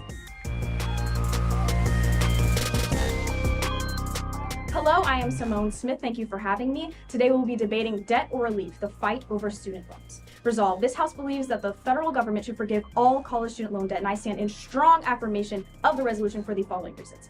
Firstly, grants and scholarships are not keeping pace with inflation. Today, they only cover around 30% of the total cost of school, the lowest level in over 40 years. And the National Center of Education recently revealed that students in the top 25% income range are more likely to receive federal student aid than those in the bottom 25%. Does that seem fair? No, but it does seem American. And with that, I would like to assert that student loans are predatory to the poor and the disadvantaged. Not only has federal minimum wage decreased as student loan debt has increased, but guess which community is corrupted the most by this system? The Black community, who has the highest monthly student loan payments of any community by race, keeping them from buying houses, building credit, building generational wealth. Does that seem fair to you? I don't think so. Thank you.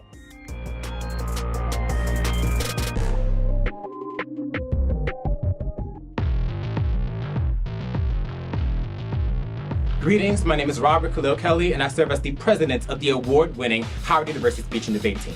Resolved. This House believes that the United States federal government should not forgive federal student loan debt, introducing 2 arguments. First, how this promotes financial inequality. A study from American Progress shows that 40% of Americans that have federal student loan debt have advanced degrees. What federal student loan debt essentially does is that it places an unfair burden on the American taxpayer, specifically individuals who either do not have loan debts or who did not go to college, to either subsidize the expense of going to college and student loan debt for individuals who did go to college and who benefit from such programs. This increases the wealth gap and promotes inequality in our society. Second, how this inflates educational expenses. What federal student loan debt essentially does is that it removes the incentive for universities to cut costs and save cost-efficient measures, essentially increasing the cost of tuition for such students. This is treating symptoms and not problems. What we need are policies that work to treat both having debt and increasing costs, period.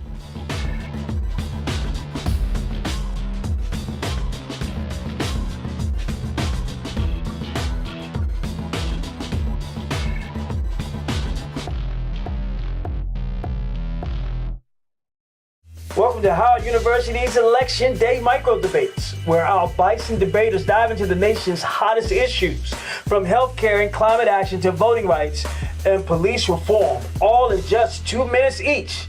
Let's see what they got to say. Greetings, my name is Professor Angela Minor, and I'm the proud coach of the Howard University Speech and Debate Team. Today, we are covering the 2024 elections, and we're going to give you micro debates. And micro debates are 1-minute arguments on some of the cutting-edge topics, such as locked and loaded. Should we cover the Second Amendment? Or should we not have that right to carry guns? We're also going to talk about student loan debt. We're going to talk about climate control, because these are the topics that as citizens of America, we should be concerned about. You're going to hear an argument for 1 minute, 60 seconds on one side of the case, and then another 60 seconds arguing against the case. Get ready. Stay tuned for micro debates.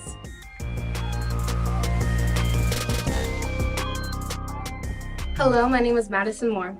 Resolved, fracking should be banned. There is only one argument needed against fracking, and that is the climate crisis. Fracking is releasing a dangerous level of methane, one of the most potent greenhouse gases to exist. This is putting a strain on the carbon cycle and worsening the climate crisis. We can no longer afford this, as numerous deadlines for the climate have already passed, such as the Paris Agreement, and we are now approaching a lethal global temperature of 2.0 degrees Celsius. The continuation of fracking equals the continuation of the climate crisis, which equals the continuation of extreme natural disasters, pollution, and could potentially see the 6th mass extinction event. Thank you.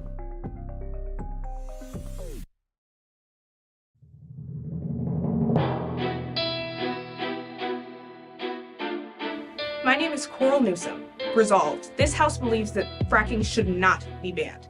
Fracking should not be banned because it saves our economy and it saves our environment.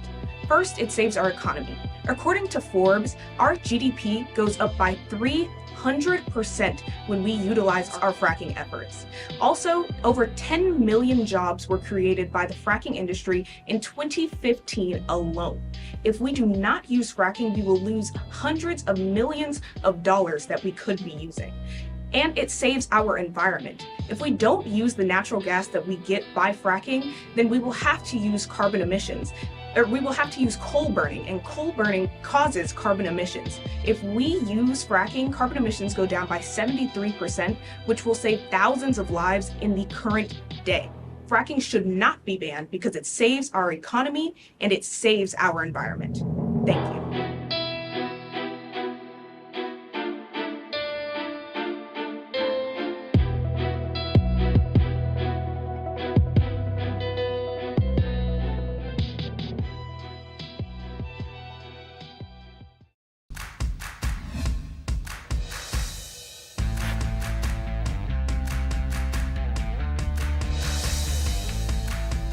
Hello, everyone, and welcome to this week's iWoman Report. I'm Kathleen Trigg-Jones. You may recognize me from numerous TV shows. Karen King. I can't wait to get naked and show you everything. Oh my goodness. I always tell women, if you're crazy, that means you're coming upon an awakening. You know how they always say, you got that aha moment? Yes. The craziness is your aha moment. Welcome to another episode of Street Politicians, the place where the streets and politics meet. Is cheating a deal breaker for you? We're 1 million people right now. We're going to be 2 million people in the city in 20 years.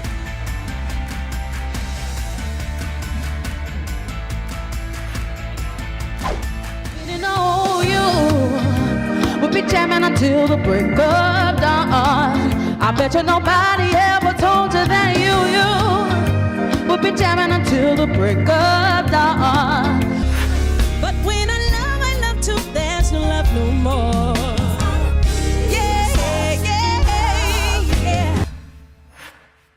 Take a look at how we can transform your virtual event to the virtual stage. Good evening, everybody, and thank you for tuning in. I'm Maurice Dubois. I'm Cheryl Wills.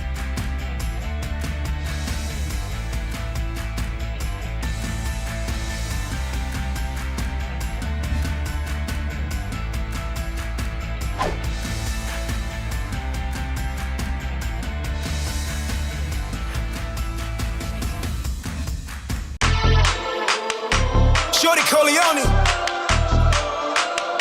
I'm on top of the world right now. To all the beautiful ladies around the world.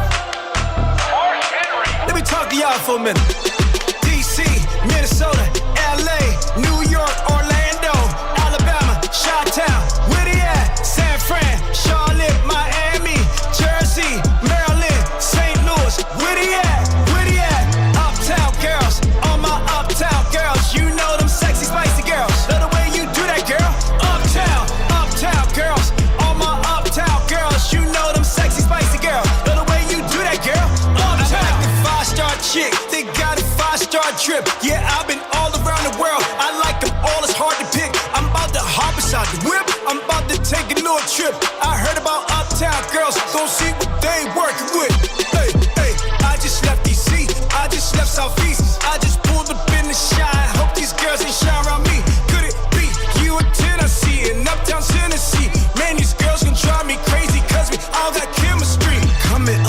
trying to meet ya. Cutie pie señorita. Late night wanna see ya. I fell in love with your features. Coming uptown trying to meet ya. Cutie pie señorita. Late night wanna see ya. I fell in love with your features. DC, Minnesota, LA, New York, Orlando, Alabama, Chi-Town, where they at? San Fran, Charlotte, Miami, Jersey, Maryland, St. Louis, where they at? Where they at? Uptown girls, all my uptown girls, you know them sexy, spicy girls. Love the way you do that, girl. Uptown girls, all my uptown girls, you know them sexy, spicy girls. Love the way you do that, girl. Uptown. I be swinging up in Texas, scooter, chopped about my speakers. Need a pretty girl from uptown that can hang, I'd like to meet her. Hey, hey, let's go to the west, put it to the test. I heard LA got a lot of girls, and I'ma need a check. Hey, hey, tryna flow it up, down in Florida, take it slow it up. I think I'ma need some more of that. Hey, hey, uptown, baby, we go uptown. I'ma hit you up whenever I'm around. Coming uptown, tryna meet ya. Cutie pie señorita. Late night wanna see ya. I fell in love with your features. Coming uptown, tryna meet ya. Cutie pie señorita. Late night wanna see ya. I fell in love with your features. DC, Minnesota, LA, New York, Orlando, Alabama, Chi-Town, where they at? San Fran, Charlotte, Miami, Jersey, Maryland, St. Louis, where they at? Where they at? Uptown girls, all my uptown girls, you know them sexy, spicy girls. Love the way you do that, girl. Uptown girls, all my uptown girls, you know them sexy, spicy girls. Love the way you do that, girl. Uptown. Shorty Coleone. I'm on top of the world right now.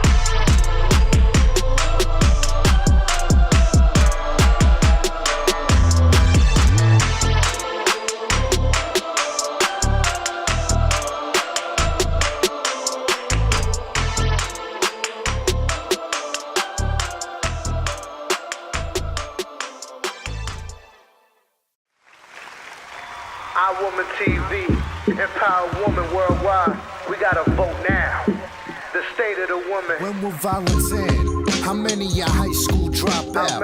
COVID changed the world, BLM, you just stand proud. Human trafficking, how many children have been found? Obama wanted change, well, what change would you want now? Activists, leaders, preachers, speak on after. RBG built a legacy started by Cleopatra. This is warfare in the making. America, vote now, choose wisely. Rosa Parks never will hold out. See more women in office for decisions in office who raise awareness. And these females that come across us, we came from a mother. Strong, confident women, status so they're right. Should have been equal from the beginning. Lady president elected, change the method, give them a second to give a perspective. Maybe to be accepted, even if it's skeptic. ASAP, make this effective. I thought woman empowerment's the objective. We gotta vote now. We gotta vote now. We gotta vote now. Laws change. Who you want as your mascot? It's a long ride. This isn't the last stop. We gotta vote now. We gotta vote now. We gotta vote now. Laws change. Who you want as your mascot? It's a long ride. This isn't the last stop. We gotta vote now. 100th year anniversary. Beforehand, woman will rob. Basically burglary. 2020 century for the 19th Amendment. Since our sisters can vote, they've been very independent. They fought 72 years to achieve. These leaders we lost. Can we pause? Take a second and grieve. Breathe. Who can we praise now? Better yet, who can we talk about? How about Mother Teresa, Billie Jean King, Harriet Tubman, Eleanor Roosevelt, Susan B. Anthony, bow and kiss the ring. Our mothers told us well when who we label queen. Better visions come with prayers. Vision big when we dream. Our Woman TV, November, who we honor. Salute Kathleen Trigg Jones, Michelle Obama, and all females who changed the world, making it possible. Overall, you know what we gotta do. We gotta vote now. We gotta vote now. We gotta vote now. Laws change. Who you want as your mascot? It's a long ride. This isn't the last stop. We gotta vote now. We gotta vote now. We we gotta vote now. Laws change, who you want as your mascot? It's a long ride, this isn't the last stop. We gotta vote now.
Out to my whole city, young and old, I need you go and vote. It's time for us to take our city back, cause our city child need a little hope.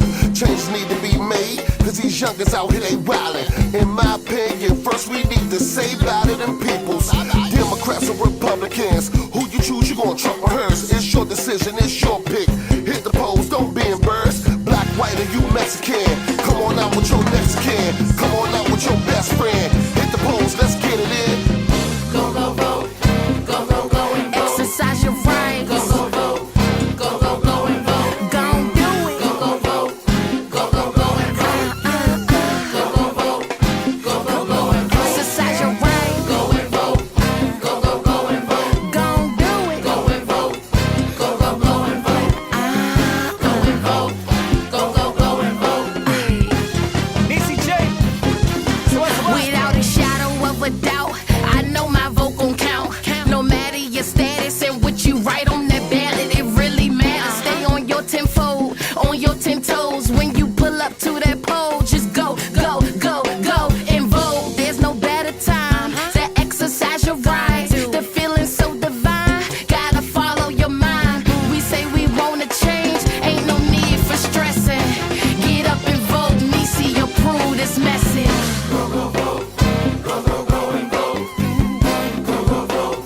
Go, go, go and vote. Go, go, vote. Go, go, go and vote.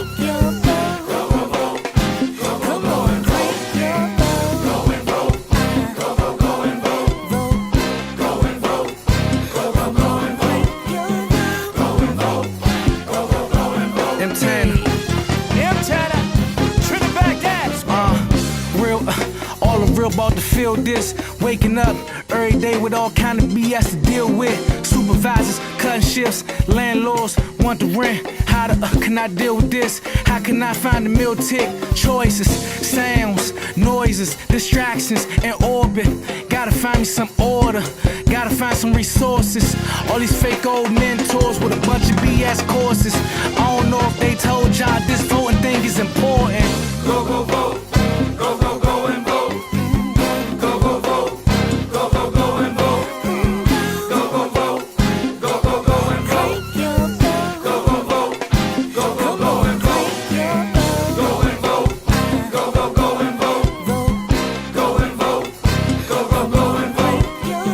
Go and vote. Go, go, go and vote. Ladies and gentlemen, put your hands together, introducing some of Dennis. The system is big and it doesn't pay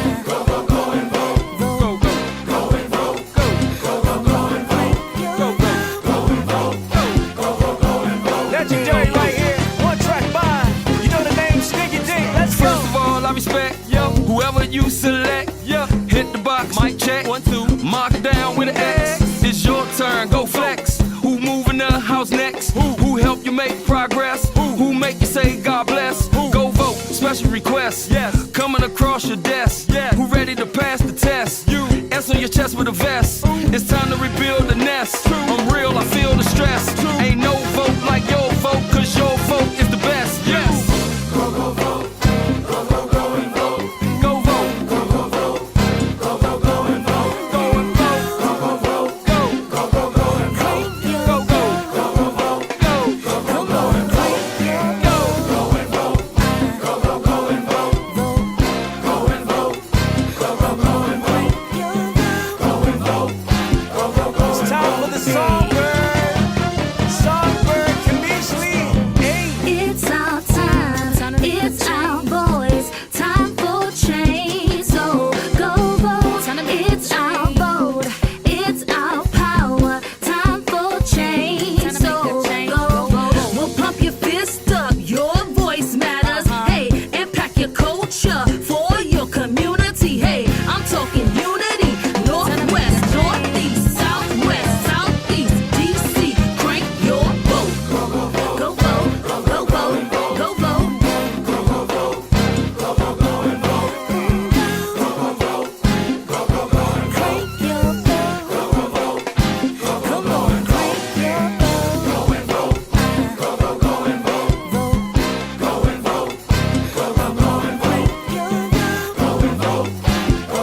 Look out, world. Triple threat artist right here. Look out, world. Low, let's go, man. I know you're tired of same old same. It's about time to make a change. Forecast and vote, no rain. Shed light on the campaign. Hey, divide and conquer or unify, restore the honor. Look at the numbers. Inflation, lack of jobs and hunger. We the people, stop the beefing. Your voice is needed, so go vote. Be the leader, the children seeking. Crank the season, we go. Rock the vote, put inequality right to sleep. Be the hope, the energy the community needs. People go and vote. Get your vote in. Cast your ballot, let's win. New 4 years to get in. New presidential swearing. Capital is flowing. Nominations got them going. Presidential. Saluting your credentials. This country's new potential. Game changer, you know. Hey, let's go. Let's go. Let's go. Let's go. Let's go. Let's go. Ready, ready, ready, ready. Go and vote. Let's go. Let's go. Go, go, vote. Go, go, go and vote. Go, go, vote. Go, go, go and vote. Go, go, vote. Go, go, go and vote. Go, go, vote. Go, go, go and vote. Go and vote. Go, go, go and vote. Go and vote. Go, go, go and vote. Go and vote. Go, go, go and vote. KTH, you ready? Key the house, let's go. Well, it's voting time. Who you got in mind? Grab the registration card, get in line. You got options, it's up to you. Pick a candidate, we got red and blue. You can mail in your ballot or bring them up there live. Just make sure that your vote is in by 11:05. So call the block, grab your friends. Time to get on one accord. All my ladies, all my fellas, residents in every ward. South side, uptown, southwest, and northeast. Y'all heard the bass. It's time for us to take back our shit. Go vote. Republicans and Democrats, hope you getting into that. My president is black, so I hope you know who winning that. Frank with Corleone, so you know that I'm a rep it. Hey, hope you registered to vote. Come out on election day, do some research. Gotta figure out your candidate. Find your voting poll, make sure you know the time of day. Do your part, this affect the judges in the schools, the kids and the rules. Don't you ever get confused, go and vote. Go, go, vote. Go, go, go and vote. Go, go, vote. Go, go, go and vote. Go, go, vote. Go, go, go and vote. Go, go, vote. Go, go, go and vote. Go and vote. Go, go, go and vote. Go and vote.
joking. Hit the polls and we voting. Get out and vote, vote, vote. We the people have spoken.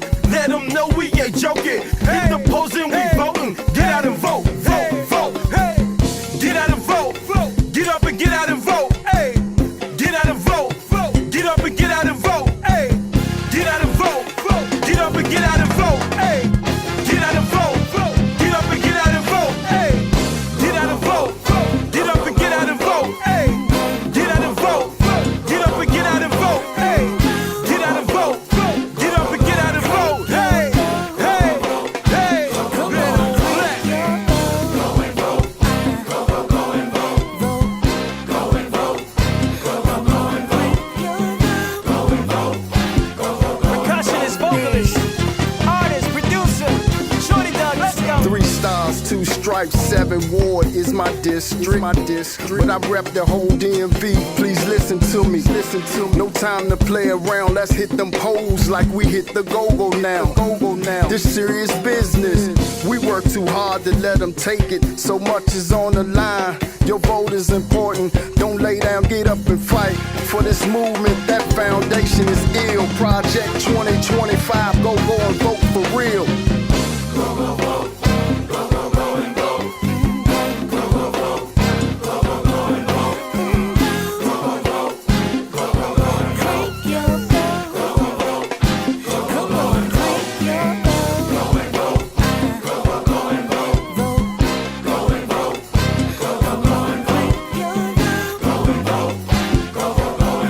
Take everybody, you take your vote. You said a vote, vote, vote.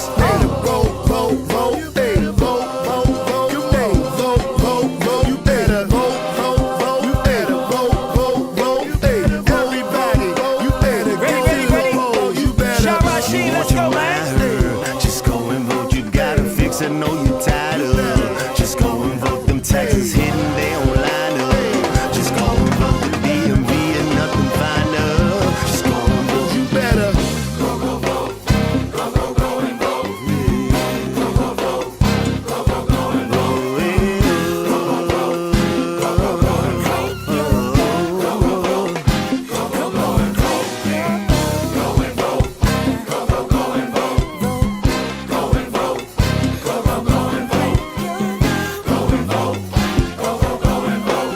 The one band, LB.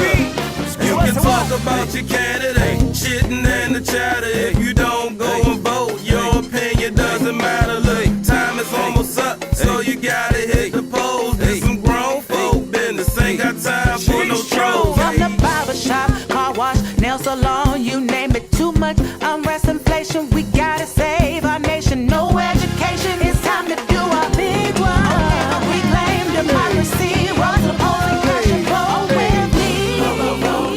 Go and vote. Go and vote. Go and vote. Go and vote. Go and vote. Go and vote. Go and vote. Go and vote. Say what? Go and vote. Go and vote. Go and vote. Go and vote. Go and vote. Go and vote. Go and vote. So what's the what? Me and Moscato. Lift up our community, turn wrongs to right. Voting is the tool to ignite new heights. When we go and vote, we are setting the tone, building a world we can truly call home. Go and vote, but only if your paper's right. Go and vote for who you want to win that night. Go and vote, just don't sit and be lazy. Like go and vote, like we gon' do this on the daily. Go and vote, go and vote, go and vote, go and vote, go and vote. Let's go and vote, let's go and vote, let's go and vote, go and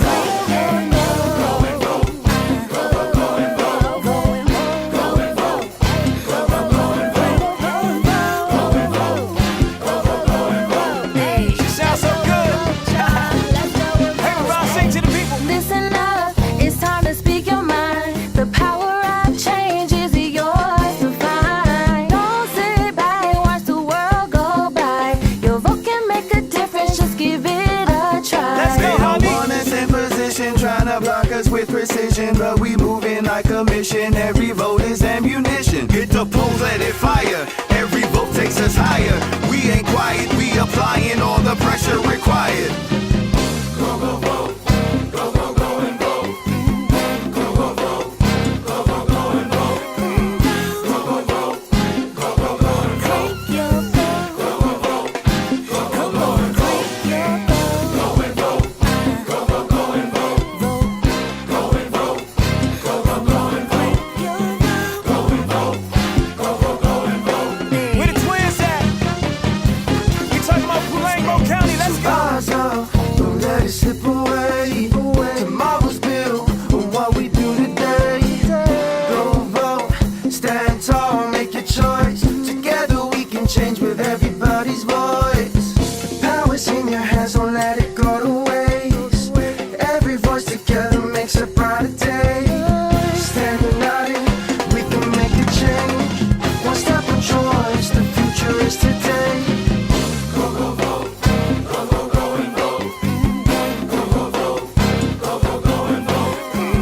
Go, go, vote. Go, go, go and vote. Go, go, vote. Go, go, go and vote. Go and vote. Go, go, go and vote. Go and vote. Go, go, go and vote. Go and vote. Go, go, go and vote.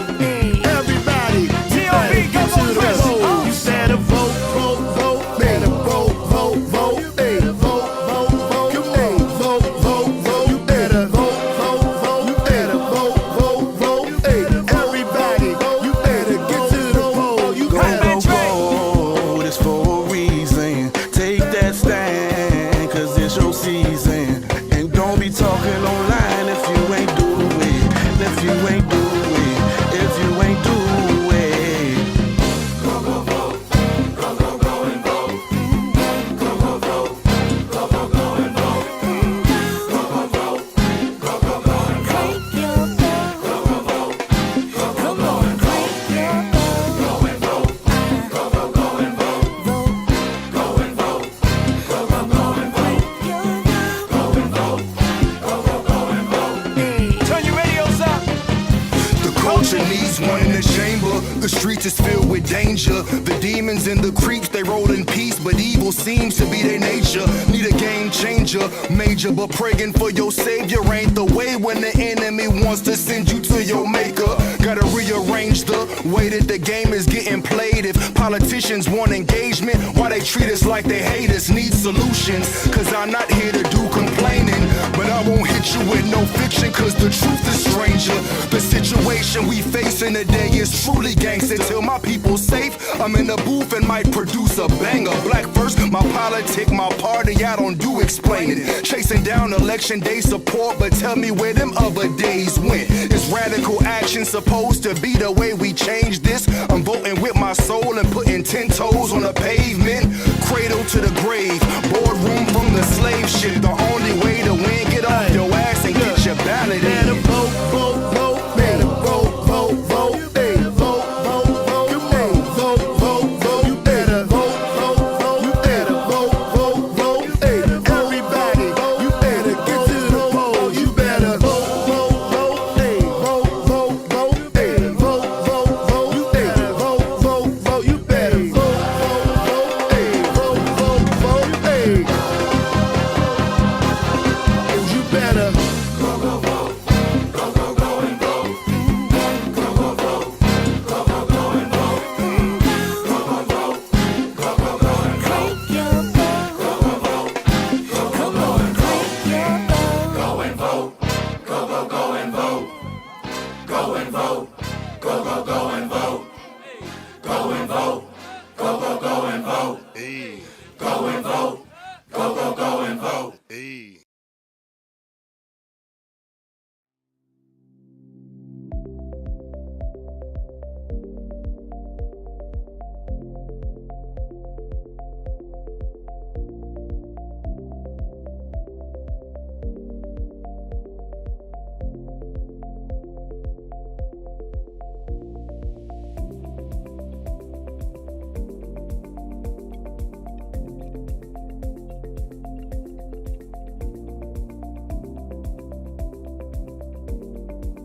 back here to Howard University Live. I am Kathleen Trigg-Jones, your host for today. I've been with you on and off throughout the day. I am excited to be joined by an Howard University journalism and Spanish student here. Kaylee, introduce yourself and talk to us about your involvement in this broadcast today. Absolutely. Hi, I'm Kayla Ferris. I'm a senior journalism major, Spanish minor, obviously at Howard University. And today has been great. We've been here since 8:30 this morning, able to report, edit, and get stories and news out to the general public. So it's been very exciting. I've written a story for digital. I've done a package that'll be aired on HU News Service. And yeah, it's been great.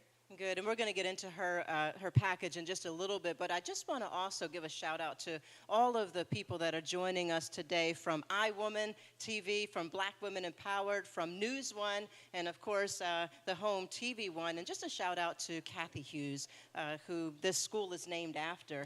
Yes. You stand in the footprints of some giants between Cathy Hughes. You know, this is the Cathy Hughes School of Communications at Howard University. And of course, we cannot say enough about the reason we're here, which is because Vice President Kamala Harris walked these same steps here at Howard University. And of course, has decided to make Howard University her election night campaign headquarters. Yes. How exciting is that? It's extremely exciting. And I was just talking about earlier how lucky I feel, not to only to be a student at Howard, but also to be in a position as I am as a senior, being able to be one of the more seasoned journalists on campus.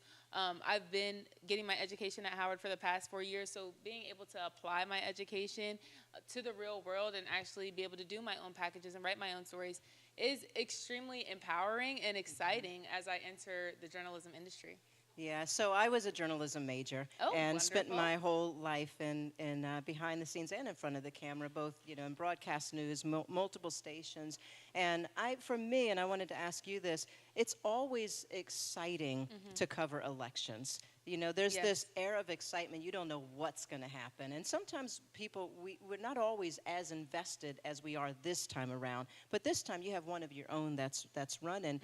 How have you been keeping yourself fair and balanced, keeping your journalistic integrity intact, at the same time when you might be a little biased, in the candidate that's running for president right now? Absolutely. And it's important to remember the journalistic ethics that we learn in class and the integrity that we're supposed to uphold. But there really is a big learning curve, right? Because a lot of us, if not all of us students, are voting in our first presidential election ever. I know for me, last time there was a presidential election was in 2020, and I was 17. So there was a lot to learn between then and now, getting ready to even be a citizen and vote in your first presidential election, much less being able to report on it. So understanding that there's always more to learn and that there's always more to find out really was my guide to staying fair and balanced. Very good. And we're going to be tossing to your package in a minute. I want to talk about that. But before we even get into that, what is your goal? You're a journalism major, Spanish minor. Yes. What is the goal beyond this year? Because you're a senior. Yes. Well, beyond this year and looking way into the future, my ultimate goal is to not have any limit on myself. I would want to be an anchor, but I also want to be a philanthropist, but I also want to be a businesswoman. I have many goals and many dreams for myself, and I look forward to achieving all of them starting right here at Howard University. I love it. And I always say, those who know, but HBCUs do that to you. I went to Delaware State University. I was a journalism major and was responsible for starting, or at least helping to start, the mass comm program. But I do believe you can be anything. And I don't know if that just came from great parenting or going through the walls of a HBCU, but maybe a little bit of all of that. Let's talk about this package you did, because right now we're focused on the general election, and of course, Vice President Kamala Harris is running against Donald Trump, former President Trump. But you focused on local elections and the school elections, which are equally important, and sometimes they don't get all the attention. Tell me about that. Absolutely. So we see Vice President Harris coming back to her alma mater because it all comes back to education. When we talk about these local elections, State Board of Education elections, they're all so important because it starts in the classrooms. It starts with getting educated, and it starts with our children.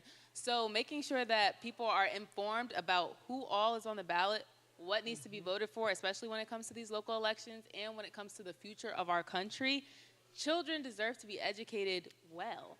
And that's the only way that they're going to do well in the world is if they have that firm education and that strong foundation. So it's important to know who's on your state and local board of education and who's going to be pouring into your students. So let's tee up this package that you produced. Absolutely. I want you to introduce it. Yeah. So this is my package, the State Board, the DC State Board of Education Elections Explainer piece, done by me. Thank you. Yeah, thank you.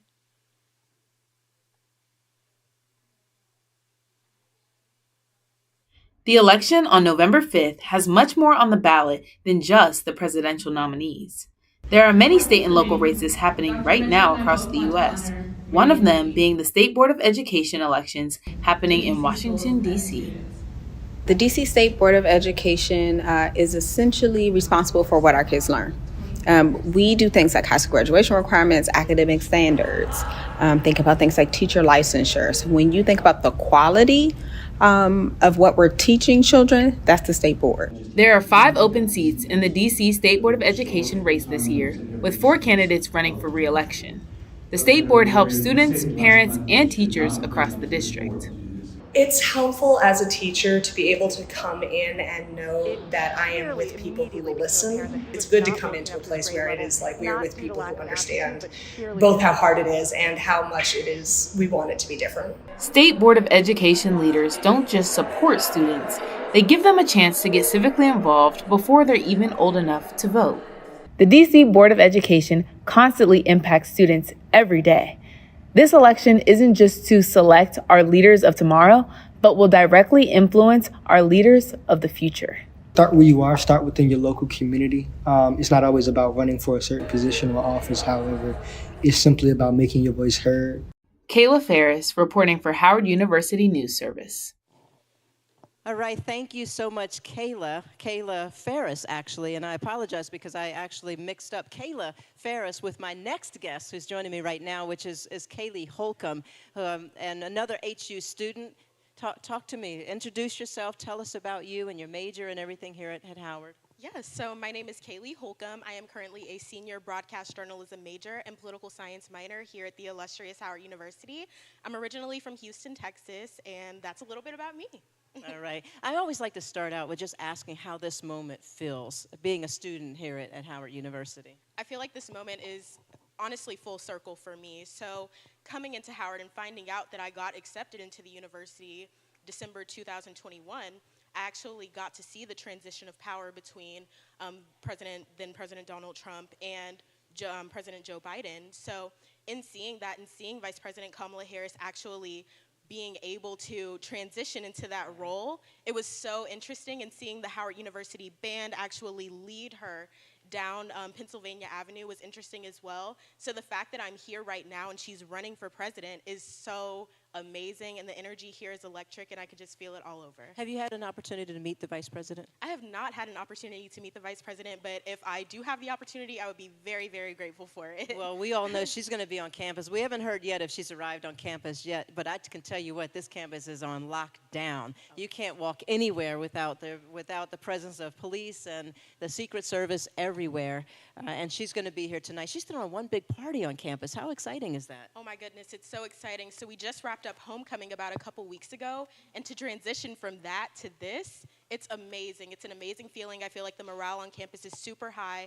Everyone's so energized and just really looking forward to participating in the watch parties and actually getting to be on the yard and see that moment when and if Vice President Kamala Harris becomes president. Yeah, now you and your classmates have been hard at work over this month. Like, this all looks easy, but you've actually gone out and produced packages on different topics, and you've been learning, you know, as a poli-sci major and a communications, major. What have you learned mostly about how journalism mixes with politics, and also just the whole aspect of how do you remain fair and balanced at a time like this? I believe that, just with the journalism code of ethics generally, you always have to maintain that neutrality. So I think that intertwining politics and journalism, you can't really escape it.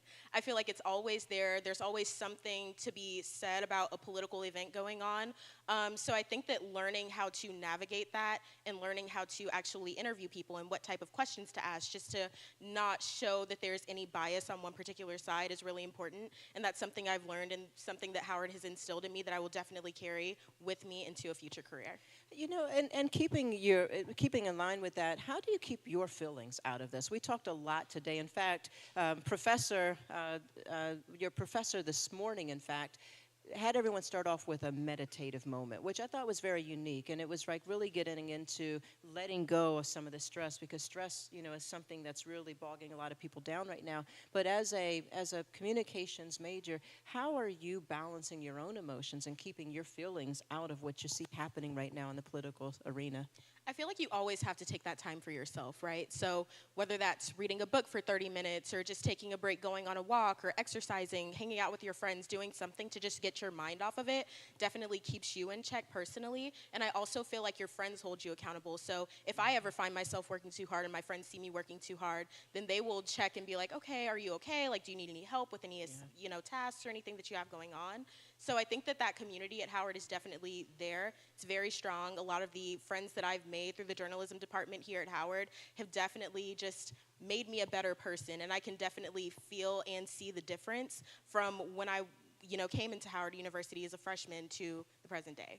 Very nice. Talk to me about this research you've done. Now, we talked a little while ago with Kayla about the fact that local elections really matter, but you're going even further down the chain than that and really talking about bringing younger people, kids, into the conversation around politics. Mm-hmm.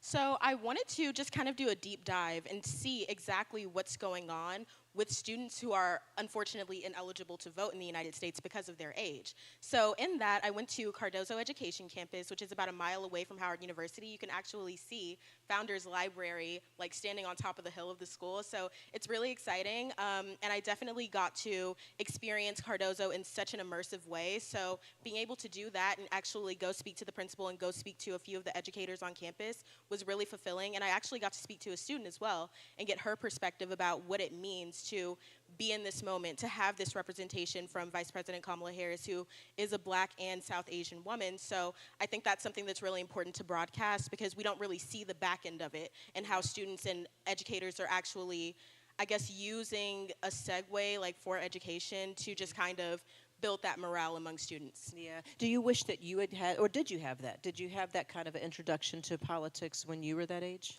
Ooh, I believe I did. I believe that all of my teachers were really strong in instilling the values of voting in all of us, my peers included. So I think that this is a very important moment. It's a very historic moment, and I think that should definitely be broadcast. Okay, and you're a junior or I'm a senior. You're a senior yes. as well. What's next for you beyond Howard? What's next for me? I would definitely like to fuse my journalism background with my political science minor and kind of do some government affairs work to just work on those press releases and get that information out, because I know that there is definitely a need for the issuance of accurate information just in our communities. So I would definitely love to do something in that space. Well, if you dream it, it will happen. So let's right now tee up your package that you did on these young voters in the Cardozo Academy or school. Yes. So you're about to see a package from me. I actually went to Cardozo Education Campus to find out a little bit more about what educators are doing to educate and encourage students to actually get into the electoral process. Less than a mile away from Vice President Kamala Harris's alma mater, Howard University, stands Cardozo Education Campus, an institution committed to sparking conversations among students about this year's presidential election. We're a school district in the nation's capital, right? And we're in DC public schools. So for us and our population, like, this is definitely a very important election. It's more than just important from a historical context, it's also important from a very personal lens, because the population and the demographics that we serve and the issues that are at hand, all of that makes this election and Cardozo's rich history, like, made for each other. According to the U.S. News and World Report, the demographics for Cardozo are 50% Hispanic or Latino and nearly 50% Black or African American. So, despite their inability to vote this election season, students like Layla Davis expressed their enthusiasm for the representation offered by Vice President Kamala Harris. The students of Cardozo and, any student that goes to a DCPS high school needs that representation and power, because it then empowers us to go for our goals and go for different leadership positions. I feel like seeing a Black woman who's so like ambitious, who looks like me, who talks like me, maybe even acts like me, who's from the same place that I'm from, I feel like that would really empower me personally. Considering the high stakes and pressing issues in the selection, educators at Cardozo are working to weave political conversations into the curriculum, like art teacher Belinda Cooper, who encouraged her students to participate in a propaganda-inspired art project. The art project is actually about propaganda. We actually researched and discussed how other cultures in other countries, even as far back as Hitler, have used propaganda to sway the public opinion. So they had to choose a candidate and they had to explain to me why. And then once they did, they developed their own version of propaganda to help to sway the public to vote in the way that they felt they should. As election season comes to an end, Cardozo's faculty and staff are hopeful that students will exercise their right to vote when they are eligible. For HU News Service, I'm Kaylee Holcomb. All right, let's give it up. Yes. Give it up for Kaylee Holcomb. We had Kayla and Kaylee giving us that amazing content. They didn't have this when I was in school. In fact, that's why I had to start the Mass Comm program at Del State, because we didn't have all this technology. But joining me right now is another incredible HU student, Davis Daly. Welcome. Hello, everyone. Happy to be here. We're happy to have you. Now, Davis is also a student here at Howard University. We have one more package that he's put together, and you're going to be talking about something completely different, and this is the third party. How many people know what the third party even means, right? A lot of people don't even think about the third party, but it's just as important, because everybody in a democracy has an opportunity to run for office. So we're going to get into your package in a little while, but I first want you just to really introduce yourself, do a proper introduction, and tell us a little bit about Davis. So hello, everyone. I'm Davis Daly. I'm a senior journalism major and environmental studies minor from Henrico, Virginia. I used to live in Henrico, Virginia. I used to be a news reporter and anchor down at WRIC-TV, the ABC affiliate in Richmond, Virginia. So you probably were just a baby at the time. But yeah, I used to deliver the news there. Wow, how'd you enjoy your stay? Well, I went from Richmond to then Norfolk and then to New York City, where I spent the rest of my career. Yeah, so that's exactly. So right from Henrico, Virginia, that you can actually be anchoring ABC, CNN News one day. Yes, ma'am. So what major are you? So I'm a journalism major. You are journalism. Talk right into the mic for me. Hello, I'm a journalism major. Okay, awesome. And you're looking to do what with your career? So ultimately, I would like to be a visual storyteller. Since a young age, I have always enjoyed being able to tell stories and explain unique perspectives that people may overlook or overshadow. And so that is my ultimate goal. And one day I kind of want to, with my environmental studies minor, I'm looking to kind of maybe go to law school and potentially go into environmental law. Exciting. Well, Lord knows we need some great attorneys, and the ones that are focused on the environment right now. That's a very hot topic. But the other hot topic is this political culture right now in Howard University. How exciting is it to be a student at Howard right now? It is very exciting. It's very busy as well, especially as a journalism major. But one thing that we always say is it's a very pivotal moment. Every journalism student, even if you're not a student, this is a historic moment. We are 100 years homecoming that we just had. This is 100 years at the Hilltop. Vice President Kamala Harris is on campus. So this is an opportunity for everyone to kind of take a piece of history and a legacy that they can share further down the line with their grandchildren. It is a very surreal moment right now as a Howard student. Yeah, and you're part of making history, literally. This is all being written right now, documented. You're part of this transition of power one way or another. And you're a voter. Did you get a chance to do early voting, or did you vote in the regular? Absentee ballot. Okay, got it. Which is another thing that trips people up. So, and just reminding everyone, if you're watching this and you have not gotten out today and voted yet, please vote. It is our right. People died and fought and suffered to give us this right as women and as black people. It wasn't just an earned right. It was something that we had to fight for. So if you haven't voted yet and you're watching this, please, I love you, but get out there and vote and come back to us when you're done. But let's talk about your package that you did. So again, you focused on the third party. Talk to me about that. Yeah, so typically, in America, we live in a very two-party system. Third parties tend to get overlooked, not really given a lot of attention. It's usually harder for them to campaign and stir up traction. When you look on YouTube or Instagram, TV, you don't really see a lot of advertisements that promote them. And so my package is diving into that thought process of why are they overlooked, people who are voting for them and are considering it, what is motivating them and driving them towards that, and just kind of giving a brief overview of their overall popularity. And what did you learn? What takeaway do you have from the research that you did? What is the, and I'm sure you'll get into it, I don't want to give away, spill the whole beans, but is it money? Is it, it's really expensive to advertise a campaign. Is it that? Is it lack of support? Is it, what is the real key to being able to run a successful campaign? So it is actually a lot of things, but I'm going to start rooted with funding. So in my package that you will see, I interviewed one of our political science professors at Howard, Professor Marcus Board, and he was able to relay to me that in order to get access to federal funding for campaigns, third parties must win a minimum of 5% of the vote in the previous election. And so when they don't win 5%, they don't get that federal funding to be able to put these in-your-face advertisements that the Democratic Party or the Republican Party can. And so it ends up being this cycle of don't win the election, or don't get the 5% rather, can't get the funds to promote yourself, people don't vote for you. And then it's a cycle all over again. But another step beyond that is people look at politics like sports. They have their favorite teams. And so once you have your favorite teams, you notice that people start to dig their heels in. It's hard for them to switch up and change their mind. And so a lot of times, we live in a world where people promote winners. And unfortunately, the third party has yet to succeed in the political sphere of getting into the White House. And so many people without that, I guess you can say, prerequisite of going to the White House, they're less willing to give a chance to them. Yeah, they don't always take it that seriously. I got a question for you, Davis. If you could run for any office, first of all, would you ever run for office? I will tell you, my whole life, I have not considered it, but these recent years, I've looked at myself in the mirror and I think I could possibly do it. Okay. I was hoping you'd say that. So if you could run for office, if we could elect Davis for any position, any title, any government, local, state, or federal, what would you run for? Ooh. Any title. Yeah, any title. It's all, the world is yours. I've always said I think I would make a good judge.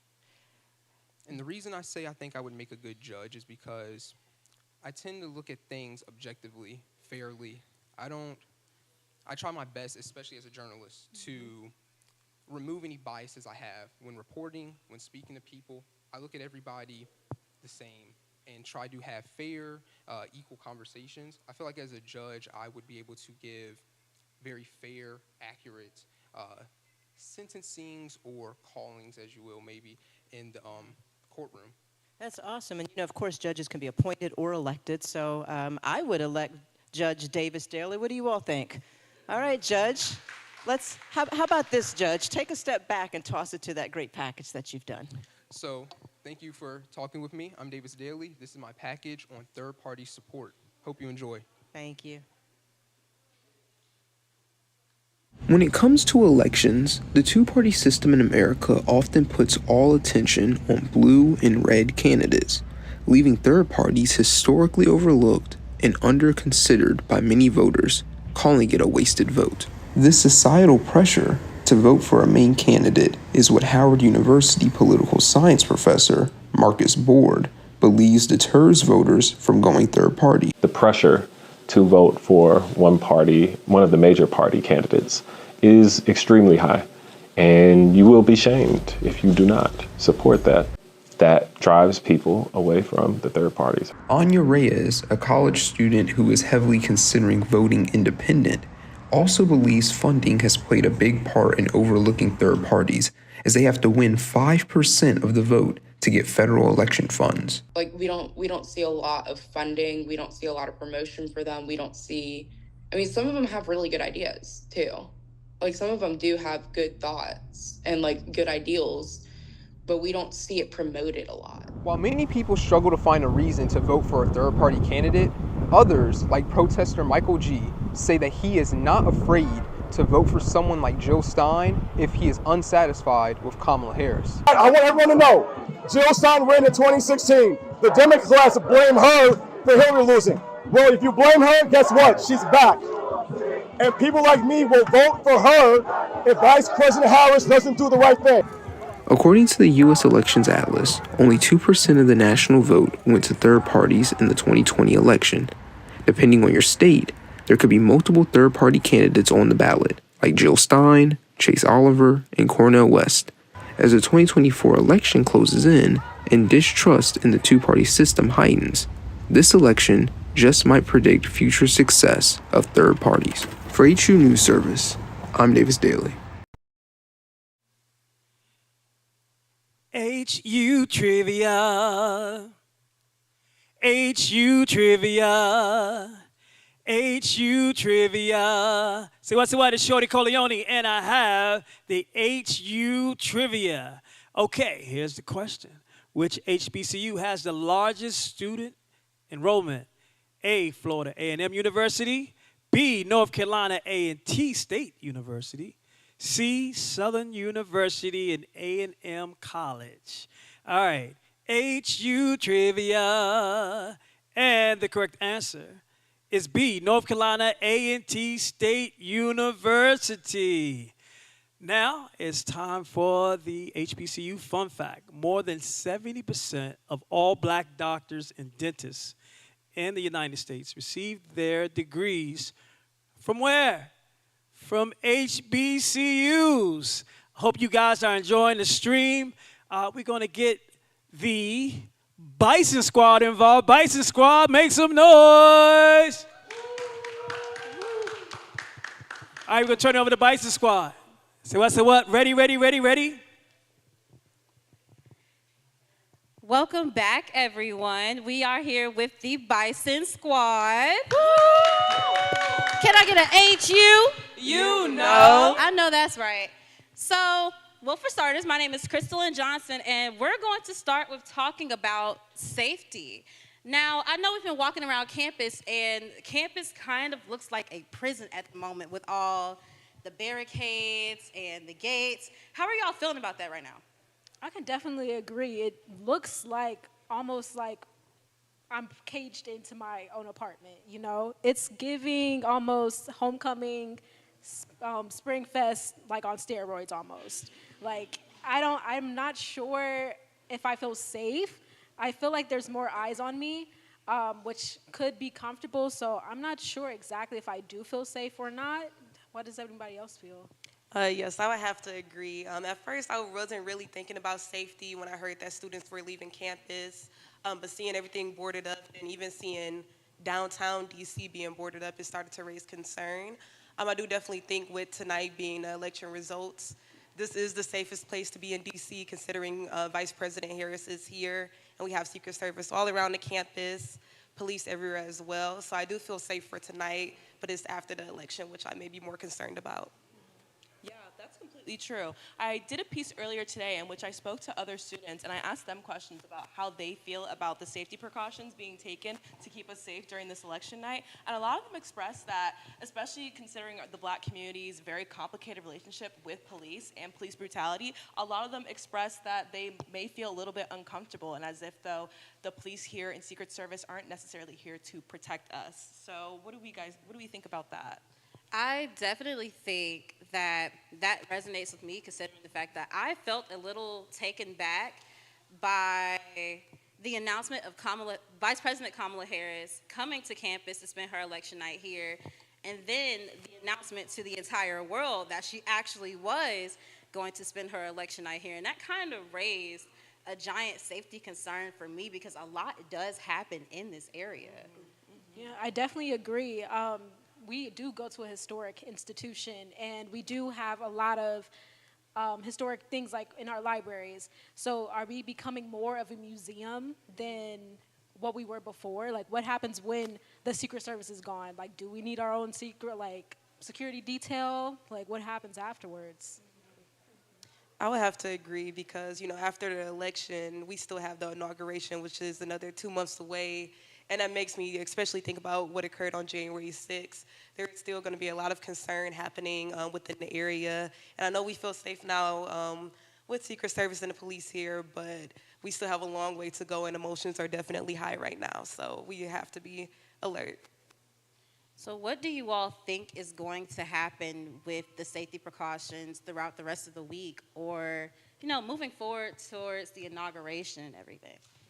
Yeah, with the considerable high security detail that the Secret Service has provided, I wonder how long the barricades are going to stay up. Are you going to be taking it down anytime soon? I know we kind of feel like jailbirds right now on our own campus, but is it for our own good if it stays up, if we could still have this security detail through the end of the week until we finalize the election results?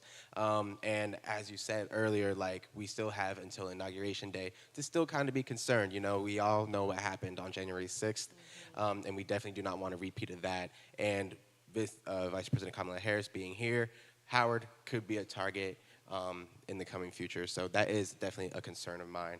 And I also live off campus, and there's been some concerns about outside attacks on students and anyone coming in for tonight's event. And so I know for myself and my other peers here at Howard who commute into school from Southern Maryland or other parts of DC or Northern Virginia, that we kind of keeping our head on a swivel as we are in public and walking out. There is some concerns about even wearing merch that would suggest that you're even going to Howard or even a Howard student. And so I'm definitely being very wary of that, and so are my peers. How about y'all? Yeah, there's an emphasis on the merch, especially since we hold so much pride in wearing the word Howard over our chest or on hats. But there's a power within apparel, especially in these past coming years. Like when you hear red hat, it's like you automatically have something in your mind about that. So like, is it gonna bring into question, like, are we gonna wear our Howard stuff outside of Howard? Or do we feel safe wearing Howard stuff on Howard campus? I know earlier we were all speaking, and we mentioned a post that quite a few of our peers saw on Fizz about students being attacked in the area because of wearing their Howard gear. So what is you all's take on that? Yeah, reiterating what I said before, commuting in was the biggest concern, and still is the biggest concern for a lot of students. And it's resulted in a lot of students going home to their home states or just staying away from the area in general and not participating in this quite literally once-in-a-lifetime opportunity, being here on Howard's campus, supporting our alumna and Vice President Kamala Harris for her night here on election night. And so it's a little disheartening, but honestly, safety is the utmost concern. And that's something that Howard has tried to do in the past and seems to really be putting a strong effort on tonight as well. Right, yeah. Adding on, this election cycle has been no stranger to political violence. We have seen at least 2 assassination attempts on former President Donald Trump. There has been a litany of marches, protests, things being burned out in the streets. There has been a lot of political violence surrounding this election. So I'm not surprised that it's not that much different for Howard University students. And it's definitely something that is concerning, or that should be concerning for a lot of us, considering the fact that once, like Faith said, we hold Howard gear and Howard in a very, very, very high esteem. So we want to go out. We want to wear our merch. We want to say that we are proud to be at the school and to represent Vice President Kamala Harris. However, it's really hard to do that when we are threatened with political violence. So does anyone have any tips and any ways to stay safe to combat these things at the polls and when we do go out to vote? Go in groups, for sure. I know as a student in the area right now, it's a very trying time for all of us. So I definitely think traveling in pairs, traveling in groups would help the safety that we need. I also think always being aware. We are students in DC. We know the crime rate in DC. We know how DC works, DC Metro. We know how that works. And it's I do keep it in my mind, is it going to be worse than that? Should I be even more aware than I was before? But I would say make sure you do go in groups. It's going to be a crazy time, especially this week. I would also recommend, I'm from Oregon, and I live out here, so I got my ballot here, and I had the opportunity to mail it in. And if you have the opportunity to stay away from the polls via mail-in ballot, or absentee ballots, that is also a very great option. But there's also concern with political violence when it comes to absentee ballots as well. Like I just said, I'm from Oregon, and in Vancouver, Washington, which is just across the Columbia River, ballot boxes were set on fire. And so there is a risk in submitting your ballot through there. But overall, just stay safe as best you can. I think one of our peers said earlier that if our vote didn't matter, then they wouldn't be trying to take it away from us, or they wouldn't be trying to burn it. So definitely get to the polls. The polls close at 7 p.m. today, so make sure you cast your vote in. But on that note, we're going to circle back to Howard feeling like a museum at the moment. Now, I know we've all seen this elaborate setup that they have on the yard for Vice President Kamala Harris's watch party tonight. And a lot of the students have been excluded from the watch party alone. And I know one of y'all was saying earlier that the journalism students were supposed to get like a certain number of passes, and they weren't able to obtain those passes. But also, there's another watch party for students happening across the yard in another building, and they're being separated from everything that's happening within our campus, or being able to be in that moment on the yard with everyone else. So how do you all feel about that? Right. Yeah, I think it definitely poses like a question of, are we being used as a set, or are we being used as, you know, actual support? Because there are Howard spaces where we do have watch parties on campus today, which are like feet away from where the actual event is going on. So some students are watching it from their windows. So it's kind of, it feels like I understand she wants to come home, and I understand wanting to have a homecoming, but I really hope that she does have like that homecoming feel. Like, is she really going to get that without seeing our faces in that crowd? A video popped up on my timeline yesterday, and it was students from the Obama election when he won, seeing just how excited that they were, and just the energy. It felt amazing just for those few seconds that I saw online. So knowing that a lot of the students won't be able to go on the yard is very unfortunate. I understand security, I understand Secret Service, but I definitely think that the BISA energy is just something that you can't emulate or replicate, and I definitely think that a lot of the students should have been able to get that experience, whether they figured it out how they did with security and Secret Service. But yeah, it won't feel the same, definitely.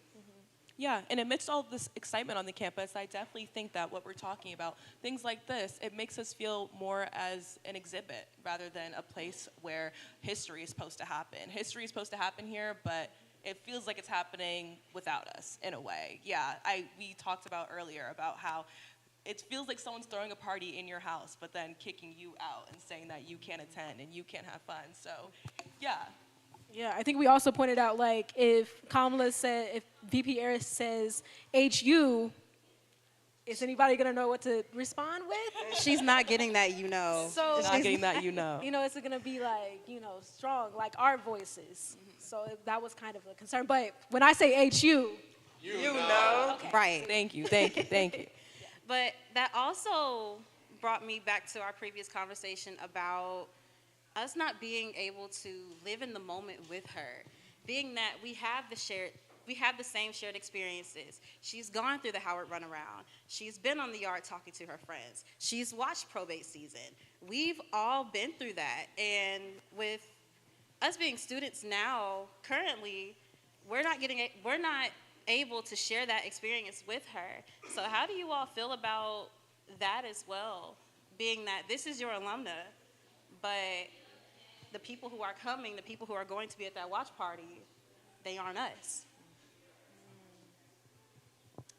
For me, it's a little disheartening because I want to hold this space with VP Harris just as much as everyone else around me. And I want to make sure that she feels supported in her endeavors. And as you were saying earlier, Faith, like homecoming, like this is her homecoming. There's a reason why she and her campaign decided to pick this place. And I sure hope it's for a good reason, because we are all trying to support her. And this whole entire year, we've been defending her on social media, within conversations with strangers, within our friends, encouraging family members who refuse to see a person of color or a woman in office, not to get political or anything, but we're trying to open up the gates for more opportunities for people who look like us, irrespective of gender or politics. And both of those things seem to get in the way of a lot of people.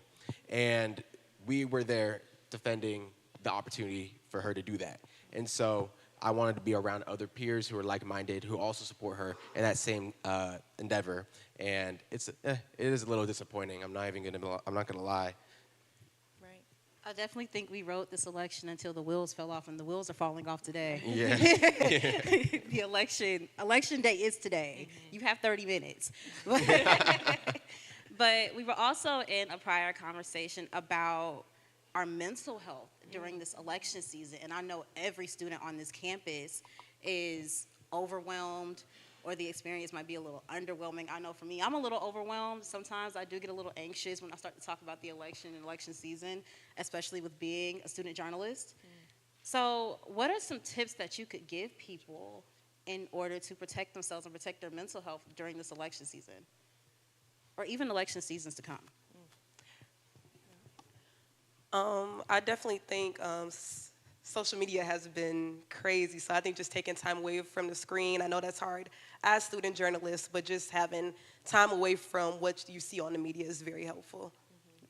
Yeah, adding on to that, as student journalists, easier said than done, but our entire lives are on social media. It's on our Instagram feeds, our Twitter feeds, all our timelines. That's exactly where we are doing our work and getting our news. So being reminded that it's okay to unplug from that is definitely where we should go.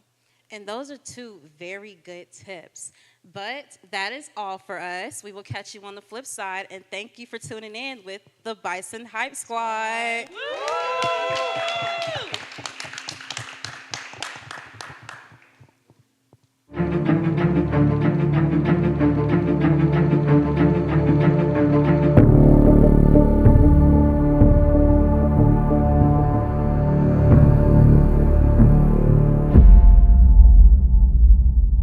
It was a long journey to get to July 1964. Black America paid a price to get the Civil Rights Bill. It was the Civil Rights Bill of 1964 that set the stage for the Voting Rights Act. It was the Civil Rights Bill of 1964 that set the stage for the Fair Housing Act. And I would say that the Civil Rights Bill of 1964 set the stage for the continuation of our struggle in America for freedom, justice, and equality. And I think sometimes we take anniversaries or moments in history and we extract them out of the historical context. So when Lyndon Johnson signed the Civil Rights Bill of 1964 in the presence of Dr. Martin Luther King Jr. and other civil rights leaders, that was a historic moment. But a historic moment that accentuated all of the suffering and all of the price and all of the sacrifices that led up to that moment.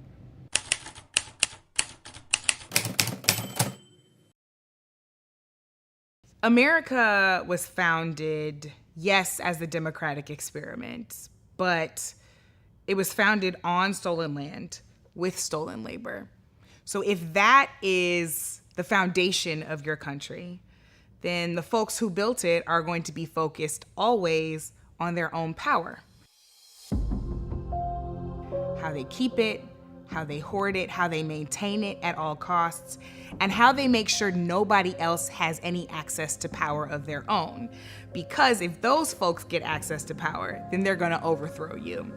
So we find ourselves in these continued moments where people who have been pushed out to the margins by the powerful few, when those folks find a little power and we make a little progress, the intent then always by the powerful is to make sure that we don't get too big for our britches. That we don't ever get too far down the road toward our own freedom, because that spells jeopardy for them and their power. And so there's always a backlash whenever marginalized people, Black folks in particular, make progress in this country. So we see the end of the Civil War, we see emancipation. So after emancipation, we have a period of Reconstruction that's supposed to knit the country back together by, in part, making sure that formerly enslaved people have rights similar to those of American citizens. So then Jim Crow comes along and says, oh, y'all got some Negroes in Congress. We're not doing that, right? So let's go ahead and make sure that not only can you never run for Congress, but that the people who would have put you in Congress can't vote for you. And then we're going to ensure that there's a system of racial terror. So that system of racial terror was there to tell us to stay in our place. Don't bother trying to vote. Don't bother trying to own your own business. That even though enslavement is over, you are still to be a second-class citizen. Fast forward to the Civil Rights Movement. I had one sister, Yolanda, who passed away suddenly in 2007. And of course, my brother Dexter passed away this year. And it's me and Martin III that still remain. Well, I was so young, so I would be sharing a perspective from what I've heard from my siblings. And they often share about how my sister in particular, their daddy was her buddy. He was fun to be with. I can recall that when he would come home, it was like he was glad to see me, and I would always run up into his arms. And so we were kind of his refuge, around the house. A lot of time at the dinner table. We were just kind of like his place of comfort and joy and probably rejuvenation. And my mother would share that she knew this was important for him to be able to relax and let down because of all the responsibility he had, but more importantly, because of the numerous threats that he had on his life. There was a day in May 2nd, I believe, 1963, called D-Day, where students became a part of the movement in Birmingham, and they marched to the park. And in that park, Bull Connor, who was the public safety commissioner, had his police forces and also the fire department there with water hoses and billy clubs and dogs, and they unleashed them on those kids.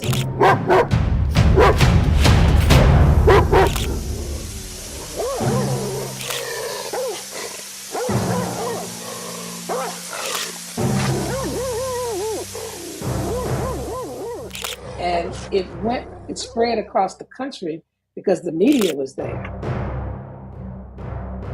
Shortly after the May 2nd, in June, Medgar Evers was killed. And then President Kennedy called for the civil rights legislation. Medgar Evers deeply admired Dr. King, who was 4 years his junior, but who had preceded him in activism during the Montgomery bus boycott, which is where Dr. King became a known person and a known civil rights leader. Medgar Evers thought that the Montgomery bus boycott was it. Like, he really admired that and wanted to duplicate that exact same kind of activism in Mississippi. What Medgar Evers was demanding from the Kennedy administration and from the country was what he called first-class citizenship. What he believed that he had earned as somebody who fought in World War II. He came home and he and his brother went to try to vote in their small town in Mississippi and were denied. First, when they got there to try to register, about 100 white men met them with guns at the voter registrar's office, and they had to get inside with the help of the registrar who snuck them in around a side door and allowed them to register, but really under the threat of gunmen outside.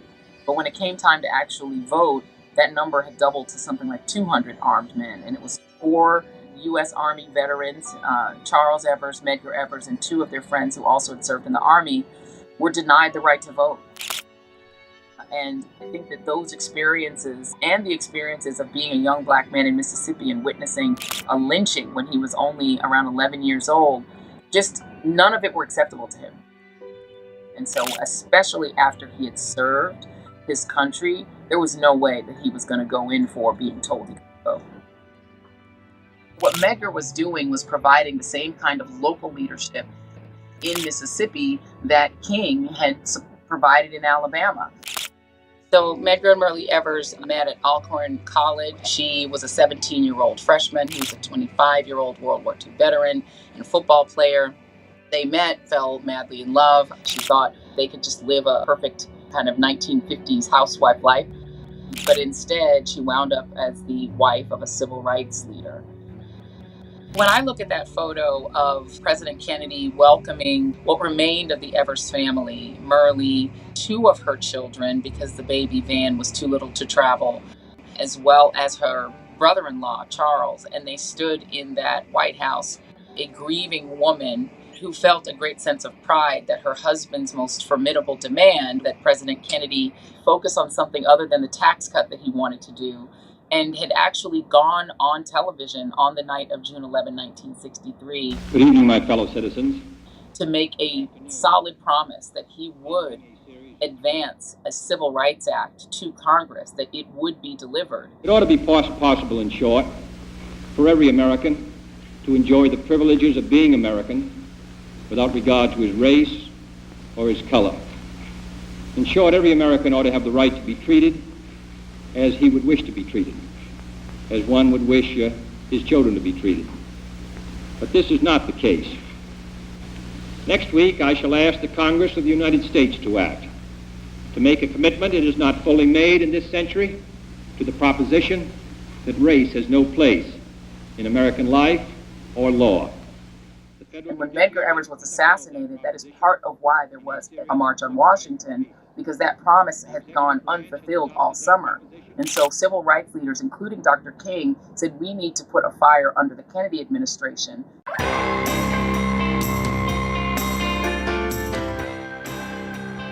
Every organization that was a part of planning the March on Washington were working in their own spaces. But the big 6 were SCLC, NAACP, CORE, SNCC, Urban League, and then Roy Wilkins Group. And you expanded to include the National Council of Negro Women, which is Dorothy Height. And she's often left out of the equation, but she was a part of that big 6.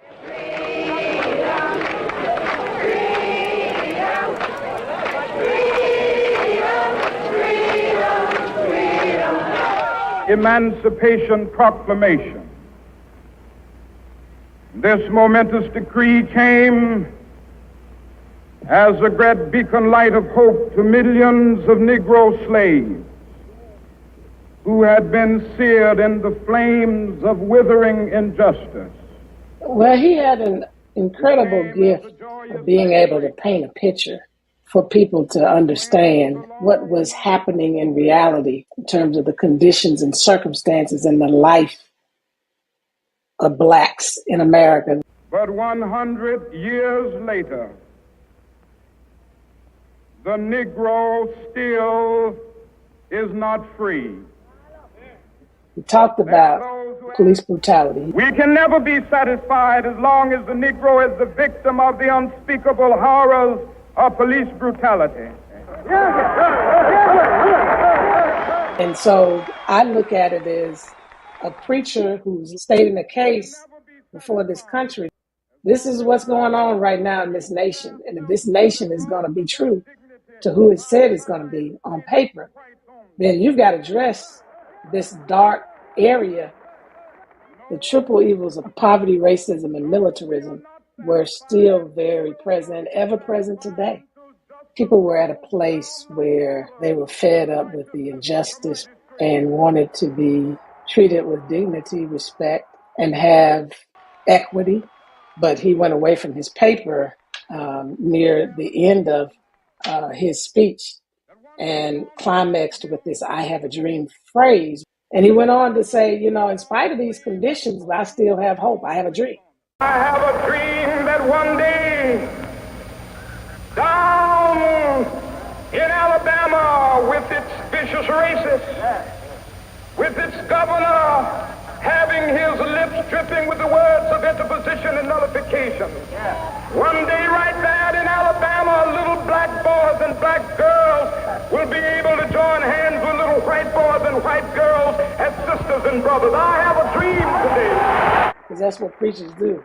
You know, they start out sometimes with some of the challenges, the issues. A good preacher, at least. A good preacher will have some kind of hope at the end to elevate you. And that's what he did, and I Have a Dream. Free at last, free at last. Thank God Almighty, we are free at last. And then you had the assassination of President Kennedy. By the summer of '64 is when we move into the passage of the Civil Rights Act and then the signing into law by President Johnson, who had taken office because he was the vice president at the time.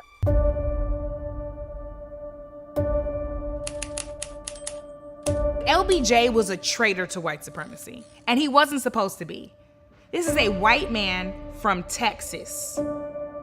He was supposed to be a Dixiecrat, a Democrat in name, but a conservative in practice. Johnson said he admitted to one of his aides that the Democratic Party, because of Johnson's support and its support of civil rights, probably had lost the South.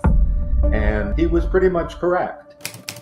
The year after the Voting Rights Act passed, Lyndon Johnson got the highest number of black voters that year. That was also the last time that the Democratic Party won a majority of white votes.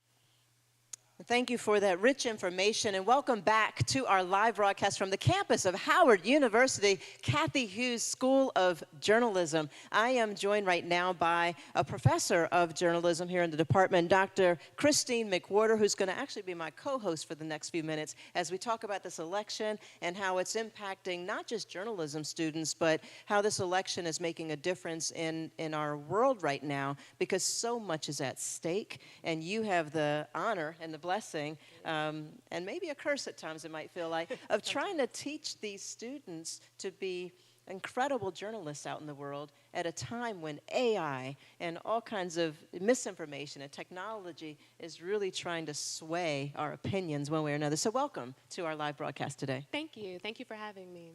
Absolutely. Now, if I keep plugging this, but if you're watching us and you have not voted yet, tell them. Absolutely. Go out there and vote. Please get out there and cast your ballot. This is a highly contested presidential campaign. Either way, history is going to be made tonight. Absolutely. We may or may not know the elections, but one way or another, whoever wins, someone's going to win that's going to make history, whether it's the first black female president of the United States of America, or if it's the first president elected to come back after not serving 2 consecutive terms. Absolutely. So we're just standing by waiting for those results, and millions of people have already headed out to the polls today. I said this earlier today, but even in early voting, an unprecedented 80 million people cast their ballot ahead of time. Oh, that is fantastic. Yeah, in fact, that's more than about half of the total number of people who voted in the 2020 election. I think people have a lot to say.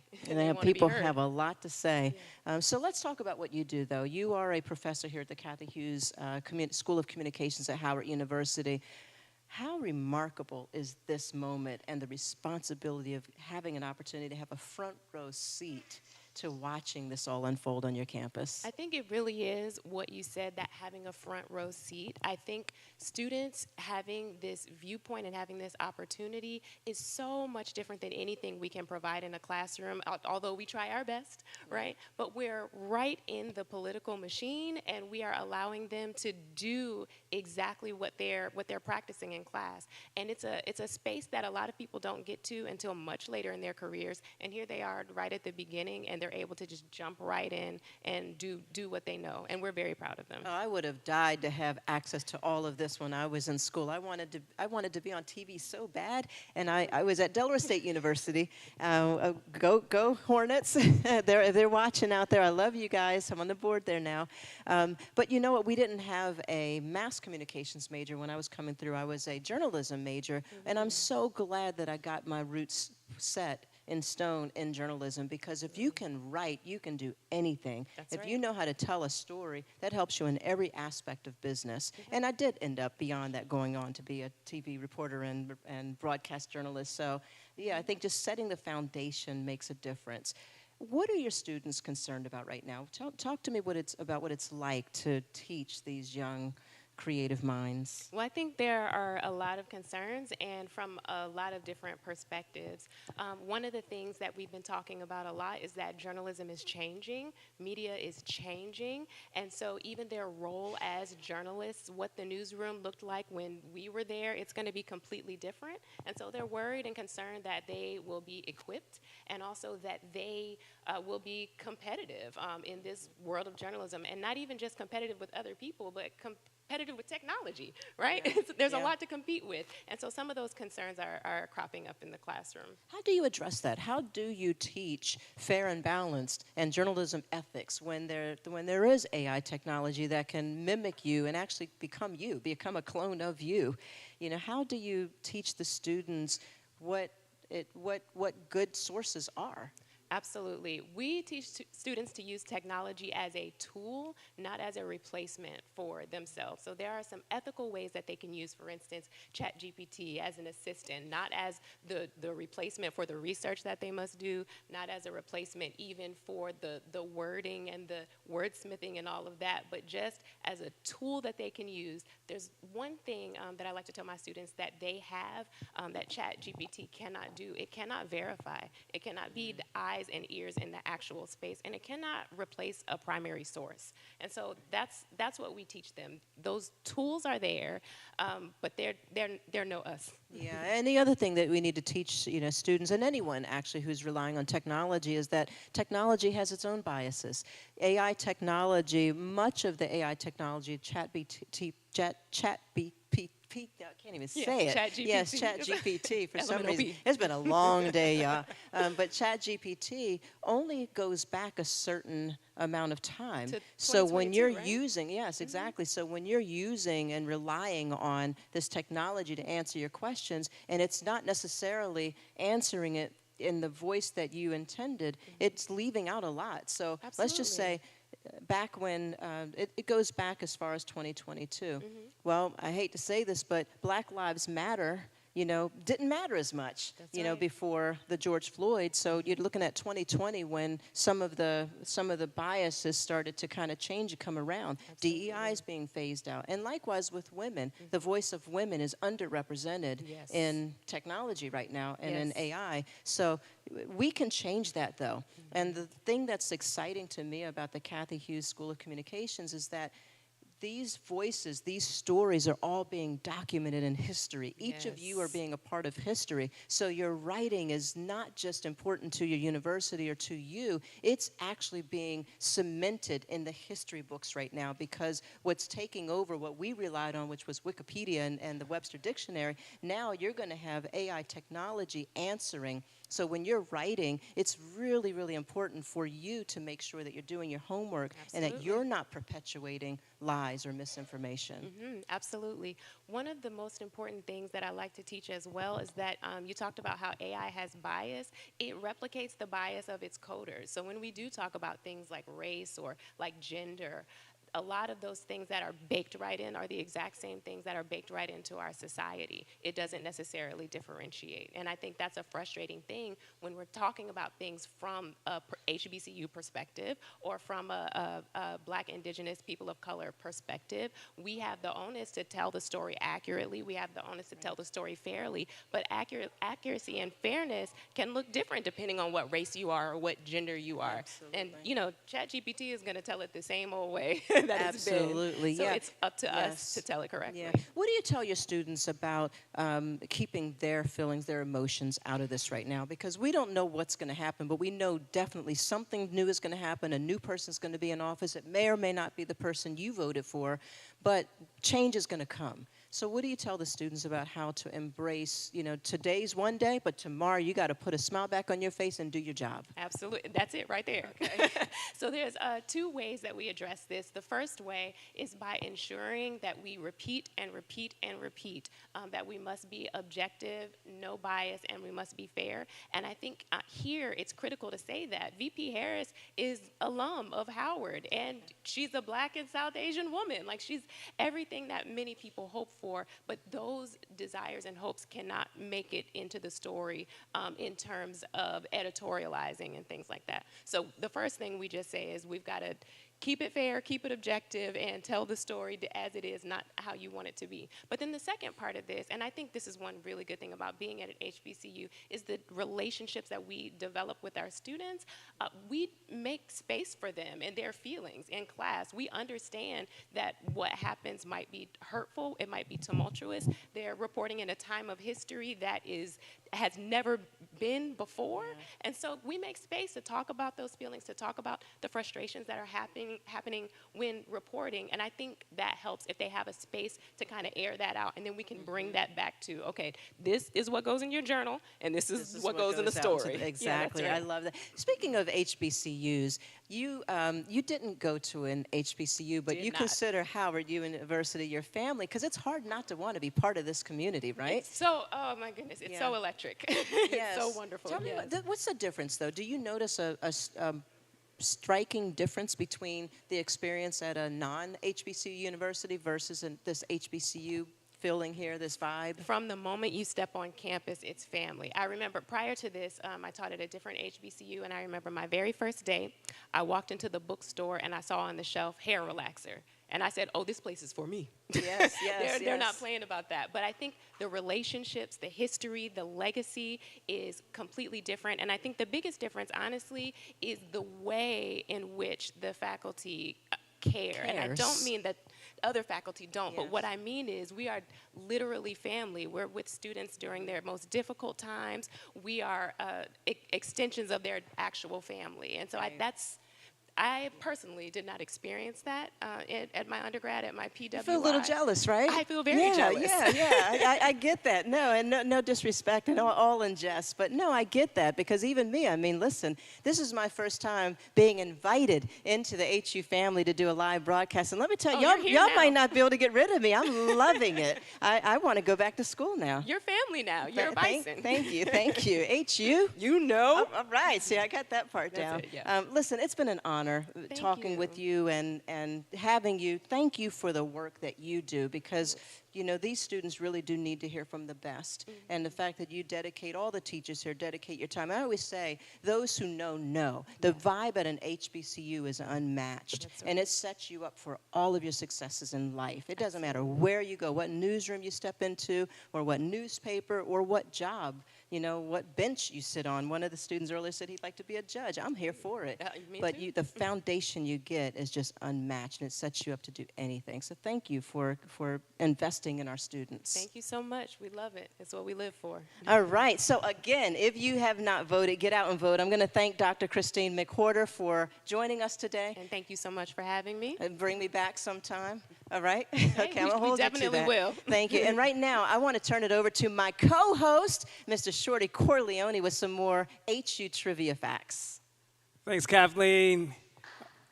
HU trivia. HU trivia.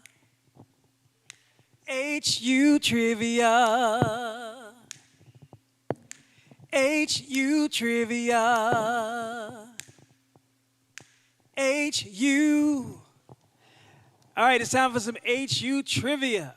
Which HBCU is home to Martin Luther King Jr. International Chapel, the only college chapel in the world named after Dr. King?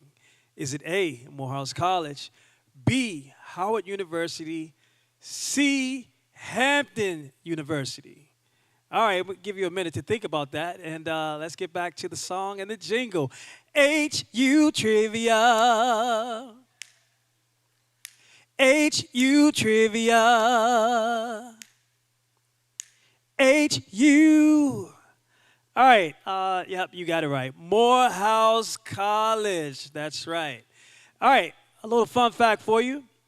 Many prominent civil rights leaders, including Dr. Martin Luther King and Thurgood Marshall, were HBCU graduates.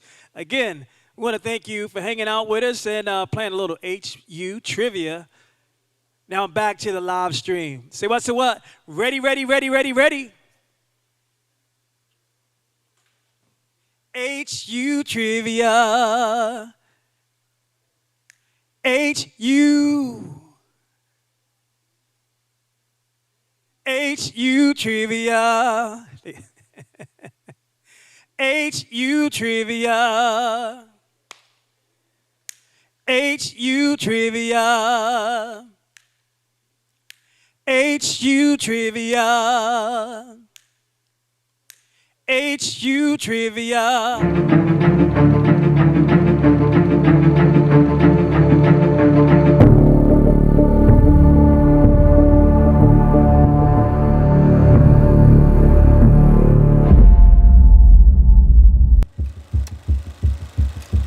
America is in the midst of a dire economic crisis. 8 out of 10 Americans believe George Bush led their country in the wrong direction. Nearly 80% of Americans say Obama makes them feel optimistic. He's taken his country on a path once thought unthinkable. And in a very real sense, he's encouraged great hope where many thought there was none. So help you God? So help me God. Congratulations, Mr. President. All the best wishes. You know, there was the good and bad of the Obama administration, and some of it was because of him, obviously, and a lot of it was not. On the very night Barack Obama was inaugurated, a group of Republicans quietly gathered to develop plans for taking on the new president.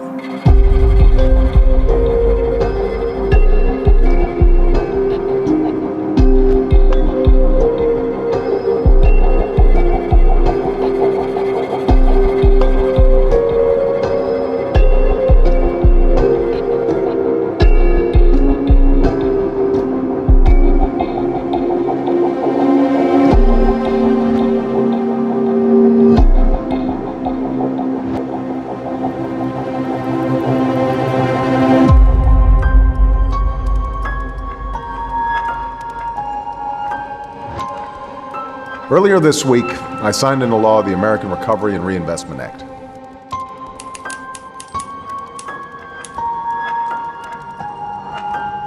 Mr. Obama has been accused of being both a communist and a fascist. And were the insults limited to ideology, that would be fine. But they're not. Some of his opponents appear to regard him as a black man who's got above his station. It started as a feeling of resentment towards black folks. I'm not trying to be trivial here, but in a light suit, light tan suit. Also known as Tangate. Tan suit, and how the tan suit made him look unpresidential. People looked at it like, how dare this man ascend to the highest office in the land? And he had this black wife from the south side of Chicago, and it was just too much for people. She was walking around looking young with her arms out. Can we talk about your arms? My arms? Your arms. Why, certainly. Yes. And then that's the first step, right? Because then it balloons into actual policy. There are also those who claim that our reform efforts would ensure illegal immigrants. This too is false. The reforms I'm proposing would not apply to those who are here illegally. It's not true. I remember it because it was a break in decorum that has facilitated some of the most juvenile and barbaric displays from public representatives that I've ever experienced. And that moment of the Republicans, again, symbolically represented by the shouting, but that signaled a shift in their politics where their goal was. Our top political priority over the next 2 years should be to deny President Obama a second term. I was a senior policy advisor to the U.S. Senate Committee on Health, Education, Labor, and Pensions. The week before the State of the Union address, we had been negotiating recovery acts, investments around education, I'm sure something around labor and pensions, all of that was off the table. Staff, professional staff, some of whom had had decades-long relationships, not only stopped talking to one another, but some started to disrespect each other, right? Where the personal was then replaced by the political. So much of all of this led to me leaving the Senate sometime thereafter. One, I could no longer do my job, and it shifted a tone and tenor in DC. And Barack Obama really did have to walk a fine line. Recently, Professor Henry Louis Gates Jr. was arrested at his home in Cambridge. What does that incident say to you, and what does it say about race relations in America? Well, I should say at the outset that Skip Gates is a friend, so I may be a little biased here. I don't know all the facts. What's been reported, though, is that the guy forgot his keys, jimmied his way to get into the house. There was a report called into the police station that there might be a burglary taking place. My understanding is, at that point, Professor Gates is already in his house. The police officer comes in.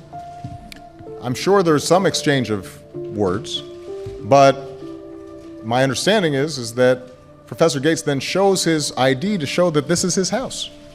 In both police reports, they corroborate an angry, a belligerent, a confrontational professor who was not cooperative with the police. In his house.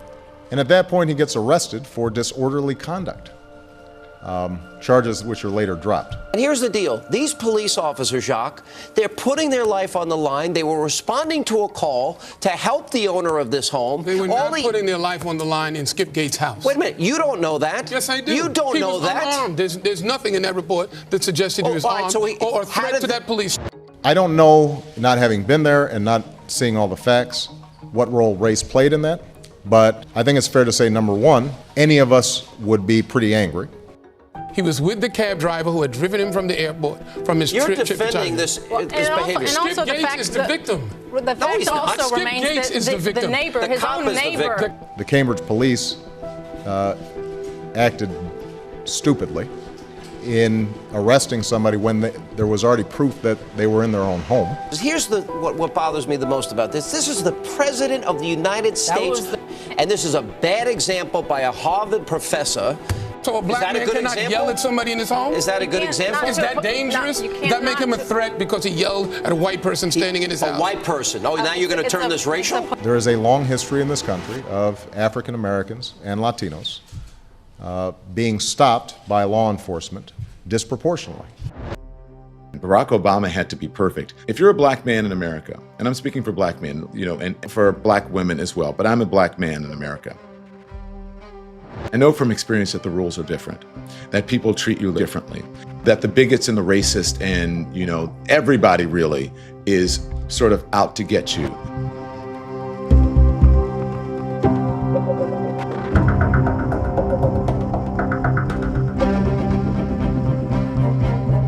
You have to be non-threatening, right? You are deemed as more aggressive and more threatening than other people just because of unconscious bias, just because you're a black person. You don't want to be the angry black man. So I think that's really the effect of the midterms. Look at all that red right here. When there was the red wave. You don't think the president is worried about this, Wolf? You have a Democratic senator up in 2012 in Florida, a Democratic senator up in 2012 in Pennsylvania, in Ohio, in Michigan, and in Wisconsin. So those Democrats will be looking at the president today saying, the American people sent us a message, sir. How are you going to deal with this? And then you will watch them deal with this. You cannot underestimate how much change in America is now colored red. That was all fear, because they thought Barack Obama and people were afraid of the changing demographics in the country, and they were afraid that there was a president in the White House who was going to be looking out for his people, who was going to be looking out for people of color, who was going to be looking out for the underserved, rather than putting the people who have always been looked out for ahead of everybody else. Even if Barack Obama had done that, what's wrong with that? That's why people elected him. They wanted their interests attended to in ways that had not been in the past. The Associated Press just put out an article that the more black people support a policy, the more white people are against it. if that doesn't say it is, if this policy benefits black people, even if it benefits a white person, if it benefits black people, that's enough for them to say, no, we don't support it. But in order to get a second term, Barack Obama, I believe, had to sort of sanitize himself, make himself not so black, make somehow white people in the country not be afraid of him.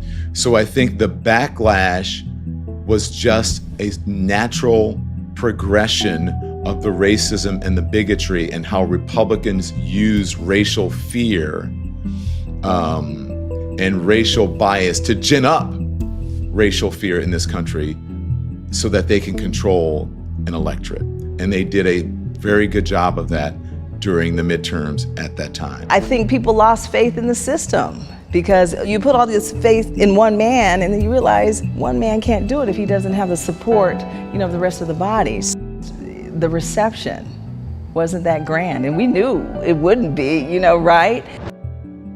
But you didn't expect to see it as blatant as it was. And the reality is this, is that midterm elections and state elections have low voter turnout. And African Americans have to get to the place where they understand you gotta vote in every single election. It doesn't matter what they're running for. Vote in every single election. I think in many ways, he became a symbol, he and Michelle became a symbol, but we missed the point that he cannot run the country by himself, that he needs help to run the country. He needs a Congress to help him, to back him up and to back his policies up. And I think we failed him. The backlash that we felt with the Tea Party, that how dare Black America help elect a black man, and we're gonna show you. And so we had this surgence of right-wing candidates that ran for office and won. And it just stagnated any hopes of change for President Obama. Now comes the Pelosi plan for a government takeover of health care.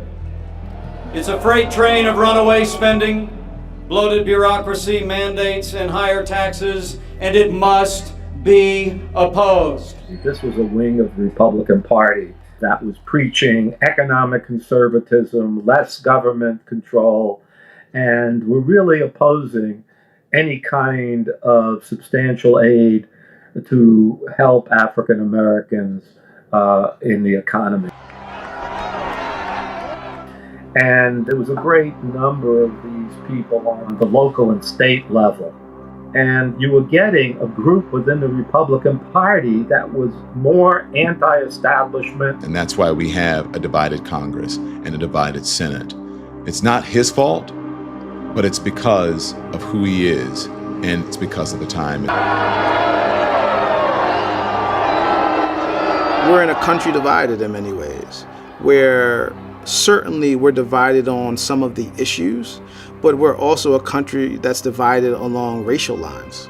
And some of this doesn't necessarily have anything to do with the issues, as much as it has to do with race, and where some of the country feels certain people belong and what rights certain people have.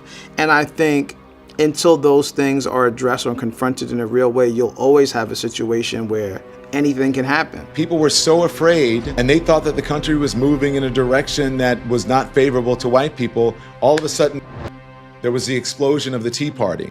But that was really the ushering in of the Maga movement. They were the baby Magas, the Tea Party. So because of that fear, it's all racial fear. People all, always say, oh my gosh, Don, you concentrate on race so much. That is big. Race is a big part of one of the biggest parts of American history. One of the biggest parts of what our country was founded on, slavery, Jim Crow, etc. And so that racial fear really energized and affected the way white people feel in this country and the way they voted. He woke up the silent majority, okay? We're not going to be silent anymore. One of President Obama's favorite quotes or things that he used to say all of the time was that it all matters. And we have to remember that the United States is a country that is built on expanding and contracting. Every time we have significant progress, there is part of our country that resists the progress that was achieved. And if you think of Coretta Scott King's quote, that democracy and freedom is earned every single day by every single generation. Should it be that way? No. But factually, is it that way? It's really all about racial fear. People afraid of losing power and afraid of not being the preeminent voices in this country any longer, afraid of the changing demographics in this country, afraid of becoming a minority. Arrest Obama! Arrest Obama! Because they're afraid once they become the minority, then the people who are the majority are going to do to them what they did to the minorities in this country.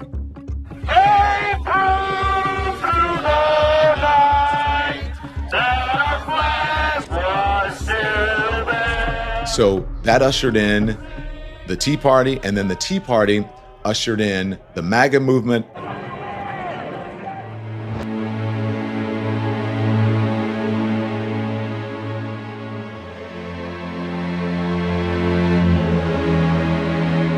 But even with that, Barack Obama persevered, got a second term, but what that meant for what happened at a local level and statewide in this country, I don't believe that we have recovered since.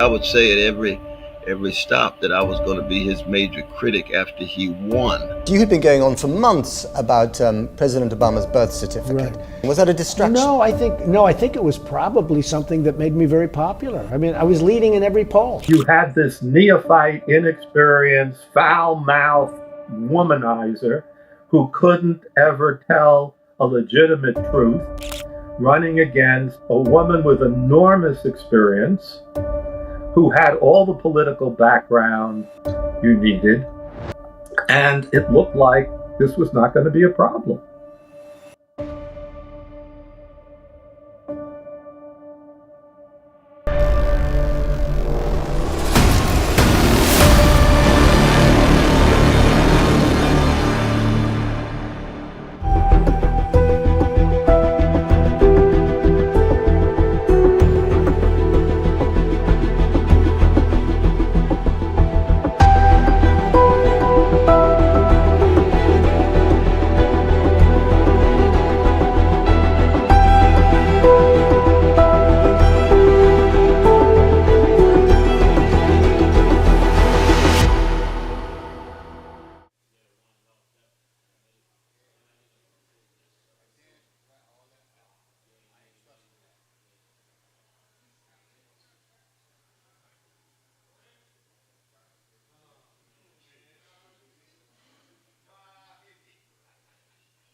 Go and vote.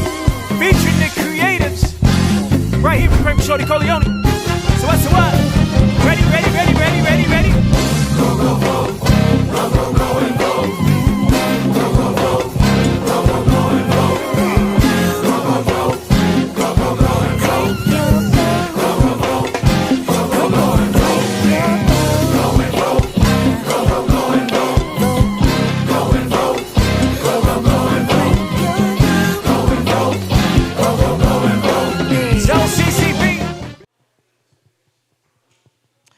All right, all right. Welcome back to the Howard University live stream today. Thank you all for tuning in and joining us all day. I know it's been a long day. Hopefully all of you that are watching right now have already voted. This is an historic moment, and it's really even more historic here on the campus of Howard University. To feel the energy here of these students is inexplainable. I can't even tell you what that feels like at a time when they get an opportunity to experience history in the making. And this one right here I want to bring in. Dr. Stacy Patton is the one responsible for pulling this whole Bison Election Day live stream coverage together. So first of all, congratulations. Thank you, Dr. Patton. Thank you so much. Yes. Yeah. You know, when I say this has been a live event, this has been a true to the term live event. We had an idea, but we weren't quite sure how we were going to pull it off. And we came together between iWoman TV and NewsOne and TV One. Thank you so much for lending your gifts out there and your distribution, the Cathy Hughes School of Communication. Thank you. But how did this all come to be? Well, we've done news coverage in the past and done a wonderful job with the resources that we've had in the past. But this year is special for obvious reasons. And so I wanted to figure out, to come up with a vision that would match the magnitude of the moment and to truly give our students an immersive experience, but also get the entire school involved. To go beyond just the journalism sequence and bring together strategic communication students, to do social media, our documentary film students, our MFA students who are working on a election day at the Mecca documentary, digital broadcast, audio, to create a truly multi-platform production and to do it with outside professionals so that our students could get a taste of what it's like to be thrown into the machine and to work with the professionals in real time. Yeah, and the reality is that when in the industry, as you know, when you're covering live breaking news, oftentimes it's unscripted, and you do have to be thrown into the fire to really understand how to survive. And this is a moment for Howard University that no one else can experience it quite the same way. To have an alumni of this university on the world stage right now, but vying to be the President of the United States of America is really incredible. Yeah, absolutely. For weeks I had been impressing upon students that they're really in a unique position to tell this story. No other journalism school, program, department, anywhere in the country, at any HBCU, at any PWI, would be able to create what was done here today. So it's an opportunity, an experience that I think they'll never forget. One of my most memorable moments today was actually your opening meditation. And, it's unusual. It's unusual maybe for the world, but it's not unusual for those who understand the love that an HBCU has and that professors and department heads and the president and everyone has for the students. It's like they're your own students, and you want them to be the best they can be, and you want to touch their mind, their body, and their soul so that they feel whole. And that's how you started out this morning. It was remarkable. Well, I'm glad. Those who've taken courses with me in the past are used to the meditation moments, usually 5-10 minutes sometimes, breathing exercises, or we'll play something that's already queued up. It's really a chance for folks to put down their devices, to free up their hands, to open their hearts, their lungs to breathe, to connect with each other, to be fully present and receptive and safe in their bodies to learn. And mindfulness is something that I really embrace as an educator, as a writer, as a human being.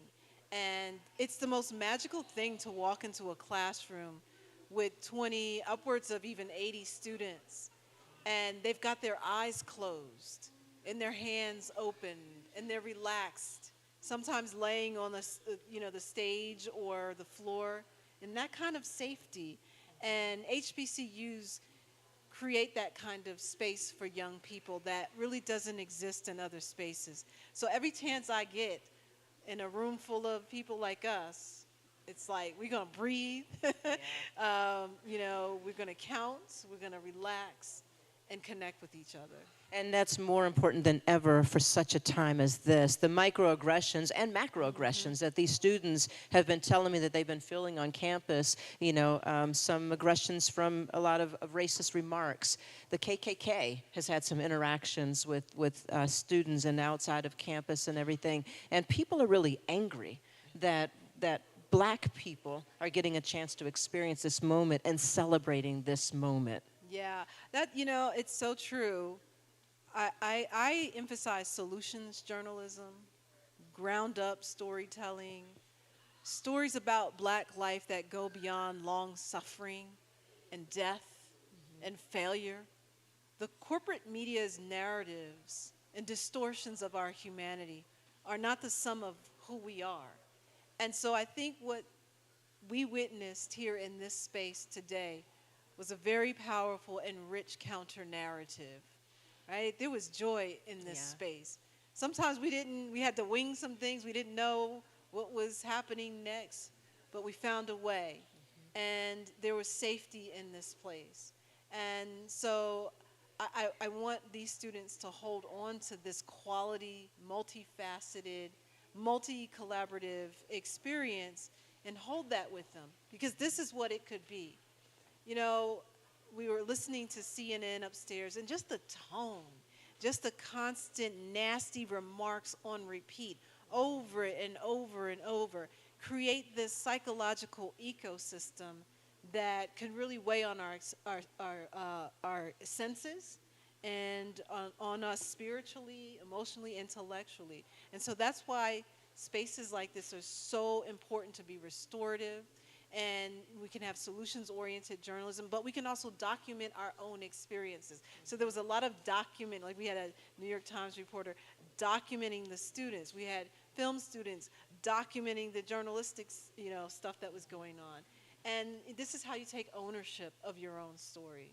Yeah, and I guess the question would be, what's next? You know, when you do something this incredible and bring all these students together, how do you keep this momentum going, regardless of what we find out later tonight or tomorrow morning or the next day?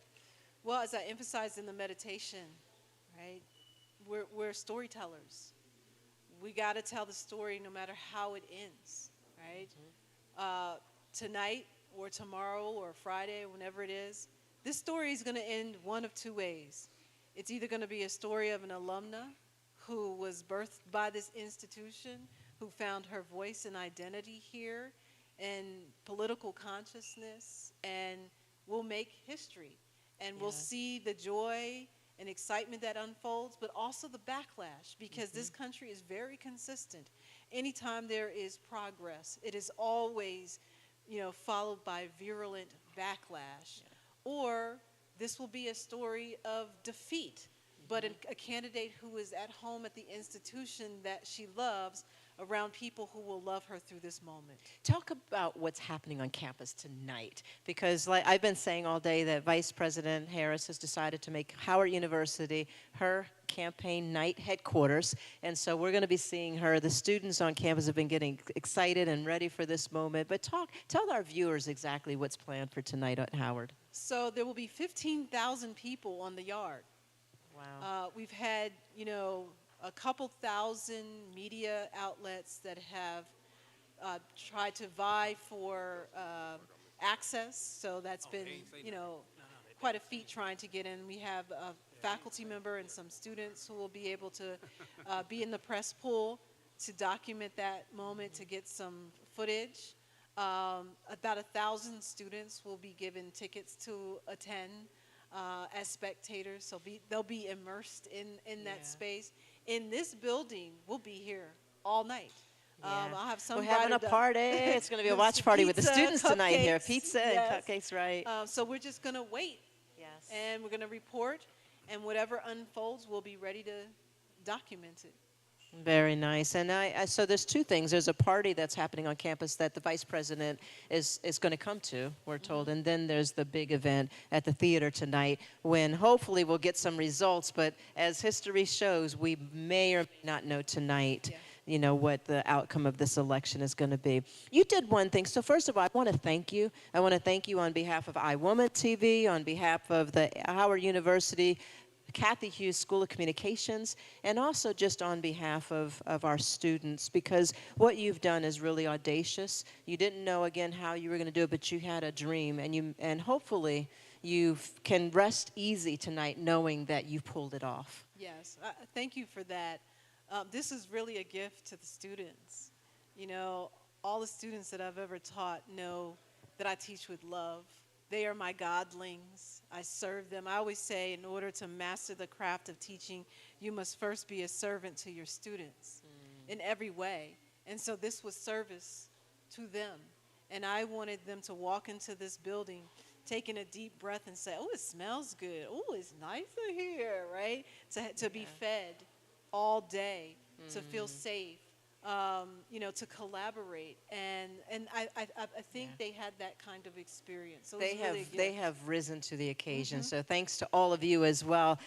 So again, thank you to NewsOne and the TV1 family. On behalf of Shorty Corleone and I know NewsOne might be signing off in a little while, but so thank you for having us. We'll be continuing to cover this for the next hour or two. But before we leave, I want to talk about this package that we're going to be rolling, because you sent some students on an assignment wearing a Maga hat to see what kind of reaction they got. Can you set the stage and toss it to this package? So I teach a course called Multimedia Storytelling, and I approached one of my students, Morgan Langston, and I gave her, like, I think it was $10. I don't know what it costs. I said, go buy a Maga hat.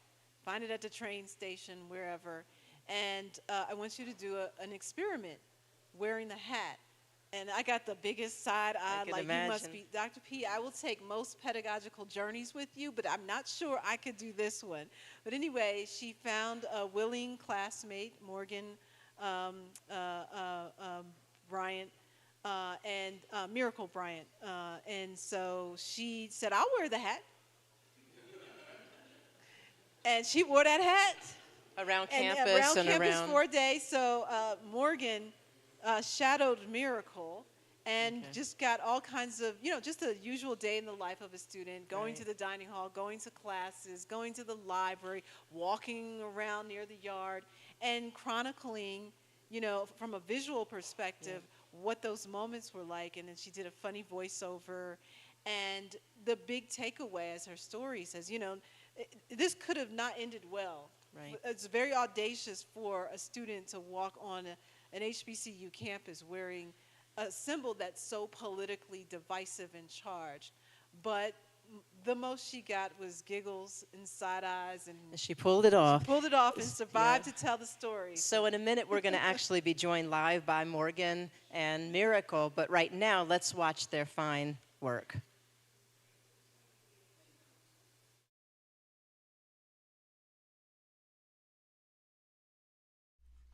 This right here is Miracle Bryant Morgan. Brave, bold, and maybe just a little crazy. I gave her a challenge to do something wild. Throw on a Maga hat and strut around Howard University, the Mecca, for a day. Yep, that hat. She didn't know what she was in for, and honestly, neither did I. And here we are, starting with a selfie to capture the moment. Because if you're going to stir the pot, you might as well document it. She's already questioning her life choices, but she's committed now. Her game face is on and her Maga cap secured. Our first stop was the campus shuttle. You'd think she walked on with a live raccoon on her head by the way that people were staring at her. The whole bus fell silent. We even got some side eyes that screamed, did she lose a bet? Or maybe, who let her on here? The vibe was tense, to say the least. Ah, yes, the look of confusion and maybe even slight horror. This person's entire day was ruined. They're probably texting the group chat right now saying, y'all, someone's out here in a Maga hat on our shuttle. And now we're in the library. Sacred ground for any college student. I'm pretty sure the girl on the right thought that this was some kind of prank. Is she for real, she's thinking? Or did Halloween come early this year? Bison brew on a calm morning. But today, the bagels, coffees, breakfast sandwiches, and matchas all took a back seat to Miracle's hat. People's forks literally stopped mid-air. It's like they needed a moment of silence to process what was happening. Imagine ruining someone's most important meal of the day with a hat. That's low-key powerful. Now, you'd think professors would at least raise an eyebrow, right? Nope. Professors didn't even blink. I guess nothing faces them anymore. And then there was this girl. She walked in and froze. She was like, did I just walk into the upside down? You could practically see her soul leaving her body for a second. Yep, just your typical Thursday at an HBCU campus, right? Taking it outside now, and even the folks just passing by had to do a double take.